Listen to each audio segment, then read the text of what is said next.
Good morning, my dear students. Welcome to our next class of Financial Markets and Services.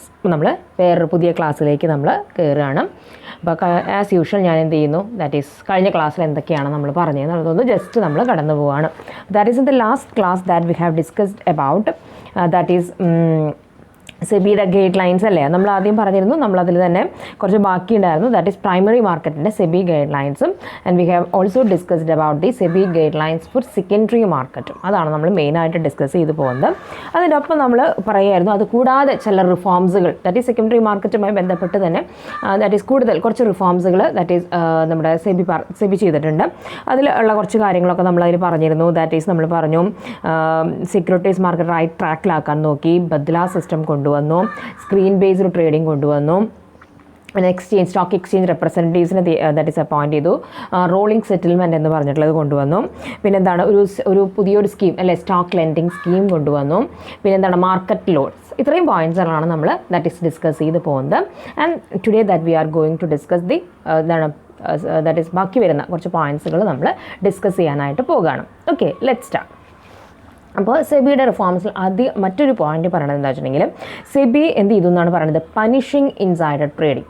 എന്താണ് അപ്പോൾ നമ്മൾ insider traders എന്ന് നമ്മൾ പറഞ്ഞിരുന്നു. അതായത് അൺഒഫീഷ്യലി, അത് ശരിക്കും ഒഫീഷ്യൽ അല്ല, ലീഗലി തെറ്റാണ്. ദാറ്റ് ഈസ് ഉള്ളിലെ ആളുകൾ തന്നെ അറിഞ്ഞുകൊണ്ട് എന്ത് ചെയ്യാം, ഇതിൻ്റെ ട്രേഡിങ്ങിലേക്ക് പോവാം. അപ്പോൾ അതാണ് insider trading. It's A Mal practice എന്ന് നമ്മൾ പറഞ്ഞിരുന്നു.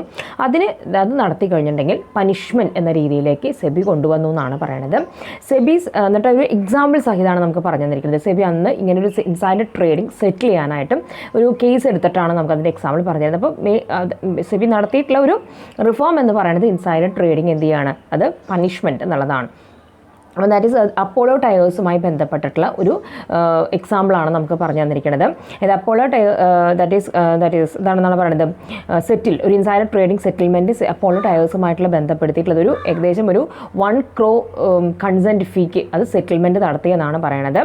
അതിൽ അപ്ലിക്കൻസ് എന്ന് പറയുന്നത് ആരായിരുന്നു വെച്ചിട്ടുണ്ടെങ്കിൽ ദാറ്റ് ഈസ് അപ്പോളോ ടയേഴ്സ് ലിമിറ്റഡും, ആമസർ investment and financer, delicious trade links and wonderful trading company. ഇങ്ങനെ 3 പേരായിരുന്നു അതിൻ്റെ ദാറ്റ് ഈസ് എന്ന് പറയുന്നത് അതിൻ്റെ അപ്ലിക്കൻസ് എന്ന് പറയുന്നത്.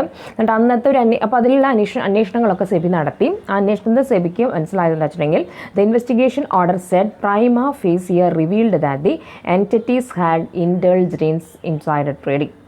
അതിന് ഒരു പ്രഥമ ദൃഷ്ടിയാൽ തന്നെ പ്രൈമ ഫേസ് ചെയ്തിട്ട് തന്നെ എന്ത് ചെയ്തു, ദാറ്റ് ഈസ് തെളിഞ്ഞു എന്നുള്ളതാണ്. അതായത് ഈ പറയുന്ന സ്ഥാപനങ്ങൾ ഇൻസൈഡർ ട്രേഡിങ്ങിലേക്ക് പോയിട്ടുണ്ടെന്നാണ് പറയണത്. In the shares of ATL, അതായത് അപ്പോളോ ടയേഴ്സ് ലിമിറ്റഡിൻ്റെ ഷെയർസിൻ്റെ കാര്യത്തിൽ ഇൻസൈഡർ ട്രേഡിങ്ങിലേക്ക് പോയിട്ടുണ്ടെന്നാണ് പറയണത്. അത് ഏകദേശം ടൈം നമുക്കതൊക്കെ പറഞ്ഞു തരുന്നുണ്ട്. എക്സാമ്പിൾ ഓർത്ത് വെച്ചാൽ മതി. അപ്പോൾ നിങ്ങളത് അങ്ങനെ എഴുതിയാൽ മതി. അപ്പോളോ ടയേഴ്സിൻ്റെ ഒരു എക്സാമ്പിൾ സഹിതമാണ് നമുക്ക് ഇൻസൈഡർ ട്രേഡിംഗ് പരിചയപ്പെടുത്തി പറഞ്ഞു തരുന്നത്. Around the time when Apollo Tyres had signed an agreement to set a new venture company called Michelin Apollo Tyres limited. അത് എപ്പോഴാണ് ഉണ്ടായെന്നൊക്കെയാണ്. അപ്പം നമുക്ക് ഇത്ര ഓർത്ത് വയ്ക്കേണ്ടു. ഇൻസൈഡർ ട്രേഡിങ്ങിന് കൃത്യമായിട്ടുള്ള പനിഷ്മെൻറ്റ് അത് ആലോചിച്ച് വയ്ക്കുക. 1 crore rupeesൻ്റെ ഒരു കൺസെൻറ്റ് ഫീൽ സെറ്റിൽമെൻറ്റാണ് നടത്തിയെന്നുള്ളത്. അപ്പോൾ അത് ദാറ്റ് ഈസ് സെബി കൊണ്ടുവന്നിട്ടുള്ളൊരു റിഫോമാണ് that is to punish the insider traders. പിന്നെ പറയണത് എന്താണെന്നാണ് പറയണത്, it ensures companies maintain security deposit with stock exchange. കൊണ്ടുവന്ന വേറൊരു റിഫോം ആയിരുന്നു. സ്റ്റോക്ക് എക്സ്ചേഞ്ചുമായിട്ട് എന്ത് ചെയ്യണം, ദാറ്റ് ഈസ് അവിടെ ലിസ്റ്റ് ചെയ്തിട്ടുള്ള കമ്പനീസുകളെല്ലാം എന്ത് ചെയ്യണം എന്നാണ് പറയുന്നത്, they have to maintain a security deposit, ഒരു സെക്യൂരിറ്റി ഡെപ്പോസിറ്റ് വെക്കണം. SEBI insisted that all stock exchanges എന്ത് ചെയ്യണം, that is to make ensure that all listed companies should have to maintain a mandatory compulsory security deposit. അപ്പോൾ അതിലതൊരു major റിഫോമായിട്ട് പറയാമെന്നാണ് പറയണത്. അതായത് എത്രയാണോ അവർ പബ്ലിക്കിൽ നിന്ന് കളക്ട് ചെയ്യുന്ന എമൗണ്ട്, ശ്രദ്ധിക്കുക, പബ്ലിക് ഷെയർ ഹോൾഡേഴ്സിൽ നിന്ന് അവർ എത്രയാണോ കളക്ട് ചെയ്യുന്നത് അതിൻ്റെ 1% ദാറ്റ് ഈസ് എവിടെ അവർ സെക്യൂരിറ്റി ഡെപ്പോസിറ്റ് ആയിട്ട് വെച്ചിരിക്കണം എന്നാണ് പറയണത്. ദാറ്റ് ഈസ് സ്റ്റോക്ക് എക്സ്ചേഞ്ചിൽ സെക്യൂരിറ്റി ആയിട്ട് വെച്ചിരിക്കണം. അപ്പോൾ മനസ്സിലാക്കുക, അതൊരു ഒരു ഗ്യാരണ്ടി പോലെയാണ് ചെയ്യണമെന്നാണ് പറയണത്. ഓഫ് ദിസ് 50% അതിൽ തന്നെ അപ്പം മൊത്തം ഇപ്പോൾ ഫോർ എക്സാമ്പിൾ 1,00,000 ഉണ്ടായെങ്കിൽ അതിൻ്റെ 1% നമ്മൾ എന്ത് ചെയ്യണം, that is to kept as mandatory security deposit ആയിട്ട് വെക്കണം. ഇനി അതിൽ തന്നെ ഒരു കണ്ടീഷൻ പറയുന്നത് വെച്ചിട്ടുണ്ടെങ്കിൽ ഇപ്പോൾ നമ്മൾ ആ സെക്യൂരിറ്റി ഡെപ്പോസിറ്റ് ആയിട്ട് വെക്കുന്നില്ല, അതിൻ്റെ 50% ക്യാഷ് ആയിട്ടും അതിൻ്റെ 50% ബാങ്ക് ഗ്യാരണ്ടിയുമായിട്ടാണ് വെക്കേണ്ടത്. അത് സെബി കൊണ്ടുവന്നിട്ടുള്ളൊരു റിഫോമായിട്ട് നമുക്ക് പറയാവുന്നതാണ് പറയണത്. ഇനി ചില കേസസിൽ എന്തുണ്ടാവുമെങ്കിൽ ബാങ്ക് ഗ്യാരണ്ടി ചിലപ്പോൾ എക്സ്പയർ ചെയ്യും, ഇത്ര വർഷത്തേക്കായിരിക്കും ബാങ്ക് ഗ്യാരണ്ടി തരിക. അപ്പോൾ അങ്ങനെയുള്ള കാര്യങ്ങളൊക്കെ ഇതുണ്ടെന്നുണ്ടെങ്കിൽ, അതായത് സ്റ്റോക്ക് എക്സ്ചേഞ്ച് അത് റിന്യൂ ചെയ്യാൻ പറഞ്ഞില്ലെങ്കിൽ ബാങ്ക് ഗ്യാരണ്ടി എന്ത് ചെയ്യും, അതിൻ്റെ എക്സ്പയറി ഡേറ്റ് ആയിരിക്കും. പക്ഷേ അങ്ങനെ ചെയ്യരുതെന്നാണ് പറയുന്നത്. അങ്ങനെ എന്തെങ്കിലും ദാറ്റ് എന്താണ് ബാങ്ക് ഗ്യാരണ്ടിയുടെ എക്സ്പയറി ഡേറ്റ് ഒക്കെ കഴിഞ്ഞിട്ടുണ്ടെന്നുണ്ടെങ്കിൽ അത് കൃത്യമായിട്ട് തന്നെ സ്റ്റോക്ക് എക്സ്ചേഞ്ച് അതിന് മുൻകൈ എടുത്തുകൊണ്ട് അത് ദാറ്റ് ഈസ് റിന്യൂ ചെയ്യണം എന്നുള്ള ചില ഗൈഡ് ലൈൻസുകളും സെബി കൊണ്ടുവന്നു എന്നാണ് പറയുന്നത്. ഓക്കെ, പിന്നെ പറയുന്നതാണ് ദാറ്റ് ഈസ് ചില കണ്ടീഷൻസ് വെച്ചു, that is regarding the private placement. And നമ്മൾ പ്രൈവറ്റ് പ്ലേസ്മെൻറ്റ് നമ്മൾ പറഞ്ഞു അല്ലേ, അതായത് നമ്മൾ പറഞ്ഞത് ആദ്യമായിട്ട് പബ്ലിക്കിലേക്ക് ഓഫർ ചെയ്യുന്നതിന് മുൻപ് എന്ത് ചെയ്യും, ഒരു സ്മോൾ ഗ്രൂപ്പിലേക്ക് ആദ്യം എന്ത് ചെയ്യും, ഓഫറിങ് നടത്തും. അതിനെയാണ് നമ്മൾ private placement, that is it is a non public offering ആണ്. നമ്മൾ ഓൾറെഡി പഠിച്ചിട്ടുള്ളതാണ് വാട്ട് ഈസ് പ്രൈവറ്റ് പ്ലേസ്മെൻറ്റ് എന്നുള്ളത്. അപ്പോൾ അതിന് ചില കണ്ടീഷൻസ് വെച്ചു എന്നാണ് പറയണത്. അതായത് കണ്ടീഷൻസ് അതായത് ഇങ്ങനെയാണ്, അതായത് ഇപ്പോൾ ഈ പ്രൈവറ്റ് പ്ലേസ്മെൻറ്റ് അത് നമ്മൾ പറഞ്ഞു ഒരു സ്മോൾ ഗ്രൂപ്പ് ഓഫ് ഇൻവെസ്റ്റേഴ്സിനാണ് അത് നടത്തുന്നതെന്ന് പറഞ്ഞു. ഇനി ആ സ്മോൾ ഗ്രൂപ്പ് ഓഫ് ഇൻവെസ്റ്റേഴ്സ് അല്ലെങ്കിൽ സ്മോൾ ഗ്രൂപ്പ് എന്ന് പറയുന്നത് 50 ഇൻവെസ്റ്റേഴ്സിനേക്കാൾ കൂടുതലുണ്ടെങ്കിൽ, അപ്പോൾ മാക്സിമം അതിൽ 50 പേരെ പാടുള്ളൂ. 50 പേരിനേക്കാൾ കൂടുതൽ ആളുകൾക്കാണ് ഈ പറയുന്ന ഈ പ്രൈവറ്റ് പ്ലേസ്മെൻറ്റ് നടത്തുന്നതെങ്കിൽ സെബി പറയുന്നു അത് പിന്നെ പ്രൈവറ്റ് പ്ലേസ്മെൻ്റ് ആയിട്ട് കരുതാൻ പറ്റില്ല. And it can be considered as A public issue ആയിട്ട് കൺസിഡർ ചെയ്യണം. അതാണ് സെബി പറഞ്ഞിട്ടുള്ള ഒരു ഗൈഡ് ലൈൻ എന്ന് പറയുന്നത്. അത് it must be treated as A public issue ആയിട്ട് തന്നെ കരുതണം. പബ്ലിക് ഇഷ്യൂ നടത്തി എന്താണ്, ഹാവ് ടു ഡിസ്ക്ലോസ് എവരിത്തിങ് അല്ലേ. പ്രൈവറ്റ് പ്ലേസ്മെൻറ്റ് നടത്തുമ്പോൾ എല്ലാവരോടും പറയില്ല, കുറച്ചവർക്ക് വിശ്വസ്തരായ കുറച്ച് പേർക്ക് മാത്രം നടത്തും, അങ്ങനെയല്ല നമ്മൾ പറഞ്ഞിരുന്നത്. അപ്പോൾ അങ്ങനെയല്ല, അത് പിന്നെ അത് പബ്ലിക് ഇഷ്യൂ ആയിട്ട് കരുതണം എന്നാണ് പറയണത്. അതിന് വേണ്ടി ഡി സി എ എന്ന് പറഞ്ഞെങ്കിൽ ഡിപ്പാർട്ട്മെൻറ്റ് ഓഫ് കമ്പനി അഫെയേഴ്സ് എന്നാണ് പറയുക. അവരോട് എന്ത് ചെയ്യുന്നതാണ് പറയണത്, അതിനനുസരിച്ച് കമ്പനി ബില്ലിൽ ചില അമെൻമെൻറ്റുകൾ വരുത്താനായിട്ട് പറഞ്ഞു. അപ്പോൾ ഒന്നും കൂടി സ്ട്രിക്റ്റ് ആക്കാനായിട്ടാണ്. അപ്പോൾ അങ്ങനെ അത് 50 പേർക്ക് കൂടുതലും നടത്തി പിന്നെ അതിന് പ്രൈവറ്റ് പ്ലേസ്മെൻറ്റ് എന്ന് പറയാനായിട്ട് പറ്റില്ല, പിന്നെ അത് പബ്ലിക് ഓഫർ ആണെന്നാണ് സെബി പറയുന്നത്. അപ്പോൾ അതിനും എന്ത് ചെയ്യുമെന്നാണ് പറയണത്, ചില കണ്ടീഷൻസുകൾ വെച്ചു എന്നാണ് പറയുന്നത്. ഓക്കെ, ഇനി നെക്സ്റ്റ് സെബി പറഞ്ഞിട്ടുള്ള ഒരു ഗൈഡ് ലൈൻ അഥവാ നടത്തിയിട്ടുള്ളൊരു മാറ്റം എന്ന് പറഞ്ഞിട്ടുണ്ടെങ്കിൽ revealing the names of top share holders. അപ്പോൾ ടോപ്പ് ഷെയർ ഹോൾഡേഴ്സ് ഉണ്ടായിരിക്കും, ഏറ്റവും ടോപ്പ് മോസ്റ്റ് പൊസിഷനിൽ നിൽക്കുന്നവർ, അവരുടെ നെയിമൊക്കെ ഉണ്ടെങ്കിൽ that it has to be revealed, അത് തുറന്ന് പറയണം എന്നാണ് പറയുന്നത്. SEBI wants companies to reveal the names of top share holders എന്നാണ് പറയുന്നത്. അതായത് കാരണം എന്താ വെച്ചിട്ടുണ്ടെങ്കിൽ അത് ഡിസ്ക്ലോഷർ നടത്തുകയാണ്, അത് ആരാണ് ഏറ്റവും കൂടുതൽ ഷെയർസ് വെച്ചിരിക്കുന്നത് എന്നുള്ള രീതിയിൽ. That is SEBI insist on companies disclosing the names of their top share holders at periodic ഇൻ്റർവെൽസിൽ എന്ത് ചെയ്യണം എന്നാണ് പറയുന്നത്. ഈ കമ്പനിയുടെ പെർട്ടിക്കുലർ കമ്പനിയുടെ ടോപ്പ് ഷെയർ ഹോൾഡേഴ്സ് ആരാണെന്നുള്ള വിവരം എന്ത് ചെയ്യണം, ദാറ്റ് ഈസ് അത് ഡിസ്ക്ലോസ് ചെയ്യണമെന്ന് പറഞ്ഞു എന്നാണ് പറയുന്നത്. Without waiting for it's online reporting system. അപ്പോൾ സെബിക്ക് ഒരു ഓൺലൈൻ റിപ്പോർട്ടിംഗ് സിസ്റ്റം അല്ലെങ്കിൽ അതാത് കമ്പനീസിന് അതുണ്ടായിരിക്കും, അതിലേക്കൊന്നും വെയിറ്റ് ചെയ്യേണ്ട സമയമില്ല, കാര്യമില്ല. പീരിയോഡിക് ഇൻ്റർവെൽസിൽ അതാത് കമ്പനീസിൻ്റെ ടോപ്പ് ഷെയർ ഹോൾഡേഴ്സ്, അത് ഏറ്റവും കൂടുതൽ ഷെയർസ് വെച്ചിരിക്കുന്ന ആരാണ്, ആ നെയിംസ് ഒന്നുകൂടി ട്രാൻസ്പെറൻ്റ് ആക്കാൻ വേണ്ടിയിട്ടാണ്. അപ്പോൾ അത് കൃത്യമായിട്ട് റിവീൽ ചെയ്യണമെന്ന് പറഞ്ഞു. അപ്പോൾ അതും ദാറ്റ് ഈസ് നമുക്ക് എന്ത് ചെയ്യായിട്ട് കൺസിഡർ ചെയ്യാം, സെബി കൊണ്ടുവന്നിട്ടുള്ളൊരു റിഫോമായിട്ട് തന്നെ നമുക്ക് എന്ത് ചെയ്യാമെന്നാണ് പറയുന്നത്, കൺസിഡർ ചെയ്യാമെന്നാണ് പറയുന്നത്. ഇനി എന്താണെന്നാണ് പറയുന്നത്, നെക്സ്റ്റ് സെബി എന്തിനെക്കുറിച്ച് പറഞ്ഞിട്ടുള്ളതാണ് പറയുന്നത്, that is crediting shares directly to investors demat account. അപ്പോൾ അതിനെക്കുറിച്ച് ഒന്നും കൂടി സെബി സ്ട്രിക്റ്റായി ഇൻവെസ്റ്റേഴ്സ്, നമ്മൾ പറഞ്ഞു ഒരു ഡിമാറ്റ് അക്കൗണ്ട് ഓപ്പൺ ചെയ്യും നമ്മൾ പറഞ്ഞു അല്ലേ. ഇപ്പോൾ എല്ലാം ഡിമാറ്റീരിയലൈസ്ഡ് ഫോമിലാണ്, ഡിപ്പോസിറ്ററി പാർട്ടിസിപ്പൻറ്റ് ഇലക്ട്രോണിക് ഫോമിലാണ് എല്ലാം വെക്കുന്നതെന്ന് പറഞ്ഞു.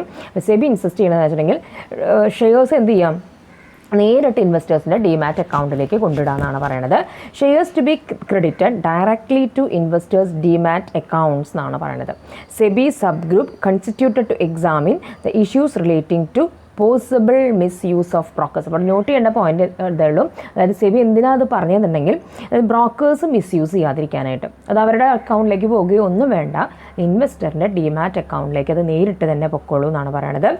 അതിന് വേണ്ടിയിട്ട് എന്ത് ചെയ്യുമെന്നാണ് പറയുന്നത്. And also introduce a system to ensure that settlement is made directly to the investors depository account. എന്നിട്ട് അപ്പോൾ എന്ത് ചെയ്യണം, അതുമായി ബന്ധപ്പെട്ട് എന്തെങ്കിലുമൊക്കെ സെറ്റിൽമെൻറ്റുകൾ, അതായത് പർച്ചേസ് സെയിൽസ് നടത്തിയിട്ടുണ്ടെങ്കിൽ അതിൻ്റെ സെറ്റിൽമെൻറ്റിൻ്റെ എമൗണ്ടുകളൊക്കെ നേരിട്ട് ആരുടെ അക്കൗണ്ടിലേക്ക് പോകാം, ഇൻവെസ്റ്റേഴ്സിൻ്റെ അക്കൗണ്ടിലേക്ക് പോകണം എന്നാണ് സെബി പറയുന്നത്. The decision has taken in the interest of efficiency, liquidity, safety and better receipt of corporate benefits. അതായത് സാധാ ഇൻവെസ്റ്റേഴ്സിന് ഒരു കോർപ്പറേറ്റിൻ്റെ ബെനിഫിറ്റ്സുകൾ ഉറപ്പാക്കാൻ വേണ്ടി, അപ്പോൾ അതിൽ വളരെ എഫിഷ്യൻസി വേണം, ലിക്വിഡിറ്റി, അതായത് അവരുടെ അക്കൗണ്ടിലേക്ക് നേരിട്ട് പൈസ കിട്ടിയിട്ടുണ്ടെങ്കിൽ അവർക്ക് ലിക്വിഡിറ്റി എൻഷുർ ചെയ്യാം, സേഫ്റ്റിക്ക് വേണ്ടി എവിടെയും മിസ്യൂസ് ഒന്നും നടക്കുന്നില്ല ആ എമൗണ്ട് എന്നുള്ളത്, അപ്പോൾ അവർ സേഫ്റ്റിക്ക് വേണ്ടി അതുപോലെ തന്നെ എന്താണെന്നാണ് പറയുന്നത് ആൻഡ് ബെറ്റർ റെസിപ്റ്റ്, അതായത് കൃത്യമായിട്ട് അവർക്ക് കോർപ്പറേറ്റ് ബെനിഫിറ്റുകൾ കിട്ടും. അപ്പോൾ ഇത് ഈ 4 കാര്യങ്ങൾ എൻഷുർ ചെയ്യാനായിട്ട് സെബി പറഞ്ഞിട്ടുള്ള ഒരു ഗൈഡ് ലൈനാണ്. നേരിട്ട് വേറെ അക്കൗണ്ടിലേക്ക് ഒന്നും പിന്നെ പോകേണ്ട കാര്യമില്ല, ഡിമാറ്റ് അക്കൗണ്ടിലേക്ക് തന്നെ ഇൻവെസ്റ്ററിൻ്റെ ഡിമാറ്റ് അക്കൗണ്ടിലേക്ക് പോകണം എന്നാണ് പറയുന്നത്. അതിനുവേണ്ടി ബാങ്കുകളുടെ ദാറ്റ് ഈസ് ക്ലിയറിംഗ് ഹൗസ് എന്ന് പറയും, അതായത് ബാങ്കിൻ്റെ ചെക്സും ബിൽസുകളൊക്കെ അതിനെക്കുറിച്ചിട്ടെല്ലാം അതിൻ്റെ എല്ലാം ക്ലിയറൻസ് നടക്കുന്നതിനെയാണ് നമ്മൾ ക്ലിയറിംഗ് ഹൗസ് എന്ന് പറയുന്നത്. ഒരു ബാങ്കിൻ്റെ എസ്റ്റാബ്ലിഷ്മെൻ്റ് ആണ്. അതിന് വേണ്ടിയിട്ട് എന്ത് ചെയ്യണം എന്നാണ് പറയുന്നത്, ഓരോ ക്ലിയറിംഗ് മെമ്പറിൽ നിന്നും അതനുസരിച്ച് the clearing house will ascertain from each clearing member the beneficial account details of investors who are due to receive payouts. അതായത് അവർക്ക് കിട്ടാനുള്ള എമൗണ്ടുകളൊക്കെ കൃത്യമായിട്ട് ഇന്ന അക്കൗണ്ടിലേക്ക് തന്നെയല്ലേ പോകുന്നത് എന്നുള്ളത് ആരും ഉറപ്പാക്കണം എന്നാണ് പറയുന്നത്. ബാങ്ക്സിൻ്റെ ക്ലിയറിംഗ് ഹൗസ് എന്ന് പറഞ്ഞാൽ മനസ്സിലാക്കുക, ഒരു ബാങ്കിൻ്റെ എസ്റ്റാബ്ലിഷ്മെൻ്റ് ആണ്. Where cheques and bills from member banks are exchanged. Member ബാങ്ക്സിൻ്റെ ചെക്സുകളും ബിൽസുകളൊക്കെ എക്സ്ചേഞ്ച് ചെയ്യുന്നതിനെയാണ് നമ്മൾ ക്ലിയറിംഗ് ഹൗസ് എന്ന് പറയുന്നത്. ബാങ്കിൻ്റെ തന്നെ ഒരു ഭാഗം. അപ്പോൾ അത് അവർ ഉറപ്പാക്കണം എന്നാണ് പറയുന്നത്.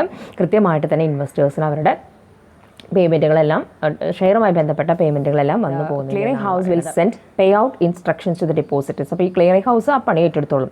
ഡെപ്പോസിറ്റേഴ്സിന് സെക്യൂരിറ്റീസുമായി ബന്ധപ്പെട്ട എന്തെങ്കിലും പേയ്മെൻറ്റുകൾ ഉണ്ടെങ്കിൽ ക്ലിയറിംഗ് ഹൗസ് എന്ത് ചെയ്യും, അത് കൃത്യമായിട്ട് ഡെപ്പോസിറ്ററിനെ അറിയിച്ചിട്ട് it will be credited to their demat അക്കൗണ്ടിലേക്ക് കൊണ്ടുവരും. അപ്പോൾ അതാണ് അതുമായി ബന്ധപ്പെട്ടിട്ടുള്ള ഒരു റിഫോം അല്ലെങ്കിൽ ഒരു ഗൈഡ് ലൈൻ എന്ന് പറയുന്നത്. പിന്നെ എന്താണെന്നാണ് പറയുന്നത്, നൗ സെബി നോം cuts public issue time to 10 days. അപ്പോൾ പുതിയൊരു മാറ്റം സെബി കൊണ്ടുവന്നത് എന്താണ്, പബ്ലിക് ഇഷ്യൂ ടൈമിനെ 10 ദിവസമാക്കി, അതിനൊരു റൂള് വന്നു, അത് 10 ദിവസമാക്കി കുറയ്ക്കുക എന്നുള്ളതാണെന്നാണ് പറയുന്നത്. SEBI has notified new guide lines that reduce the overall time period for SEBI has notified new guidelines that reduce the overall time period for public issues to 10 days and seeks disclosure relating to pledged shares in the prospectus എന്നാണ് പറയുന്നത്. അപ്പോൾ സെബി പിന്നീട് കൊണ്ടുവന്നിട്ടുള്ളൊരു മാറ്റം എന്ന് പറഞ്ഞിട്ടുണ്ടെങ്കിൽ എന്താണെന്ന് പറയുന്നത്, public issue നടത്തിയിട്ട് അതുമായി ബന്ധപ്പെട്ടിട്ടുള്ള കാര്യങ്ങളല്ലേ അതിൻ്റെ ഓവറോൾ ടൈം പീരീഡ് എന്ന് പറയുന്നത് 10 ദിവസമാക്കി കുറച്ചു എന്നാണ് പറയുന്നത്. മാത്രമല്ല വല്ല ഷെയർസൊക്കെ പ്ലെഡ്ജ് ചെയ്തിട്ടുണ്ടെങ്കിൽ പണയം വയ്ക്കുക, ഷെയർസൊക്കെ നമ്മൾ അങ്ങനെ സെക്യൂരിറ്റി പണയം വയ്ക്കുമല്ലോ, അങ്ങനെയുള്ള എന്തെങ്കിലും ഷെയർസ് ഉണ്ടെങ്കിൽ it has to be mentioned in the prospectus of the company. ഒരു ഇമ്പോർട്ടൻറ്റ് ഡോക്യുമെൻ്റ് ആണ് കമ്പനിയുടെ അല്ലേ, അത് കൃത്യമായിട്ട് പ്രോസ്പെക്ടസിൽ പറയണമെന്ന് പറഞ്ഞു. അതേപോലെ തന്നെ അപ്പോൾ ഈ 2 കാര്യത്തിലും മാറ്റങ്ങൾ വരുത്തി. അതേപോലെ തന്നെ അലോട്ട്മെൻറ്റും നടത്താം. അലോട്ട്മെൻറ്റ് കിട്ടിയില്ലെങ്കിൽ അതെന്ത് ചെയ്യണം, it has to be refunded അല്ലേ, നമ്മൾ പഠിച്ചതാണ്. അപ്പോൾ അതുമായി ബന്ധപ്പെട്ടുള്ള കാര്യം, അതായത് അലോട്ട്മെൻ്റ് ആയാലും ശരി റീഫണ്ട് ആയാലും ശരി, it has to be done in 15 days. 15 ദിവസത്തിനകം എന്ത് ചെയ്തിരിക്കണം, അത് നടത്തിയിരിക്കണം എന്നാണ് പറയുന്നത്.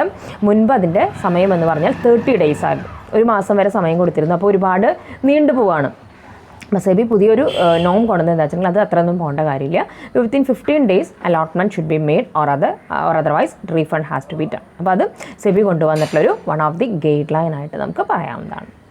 ഓക്കെ, പിന്നെ പറയുന്നത് എന്താണെന്നാണ് പറയുന്നത്, SEBI extends stock lending and borrowing term to 12 months. അപ്പോൾ നമ്മൾ ഓൾറെഡി എന്താണ് സ്റ്റോക്ക് ലെൻഡിങ് സ്കീം എന്ന് പറഞ്ഞു, എന്തായിരുന്നു, ബോറോ ചെയ്യും, അതായത് എൻറ്റിറ്റീസിൽ നിന്ന് ട്രേഡേഴ്സ് എന്ത് ചെയ്യും, സ്റ്റോക്സ് ബോറോ ചെയ്തിട്ട് ചെയ്യുന്ന ആ സ്കീമിനെയാണ് നമ്മൾ സ്റ്റോക്ക് ലെൻഡിങ് സ്കീം എന്ന് പറഞ്ഞത്.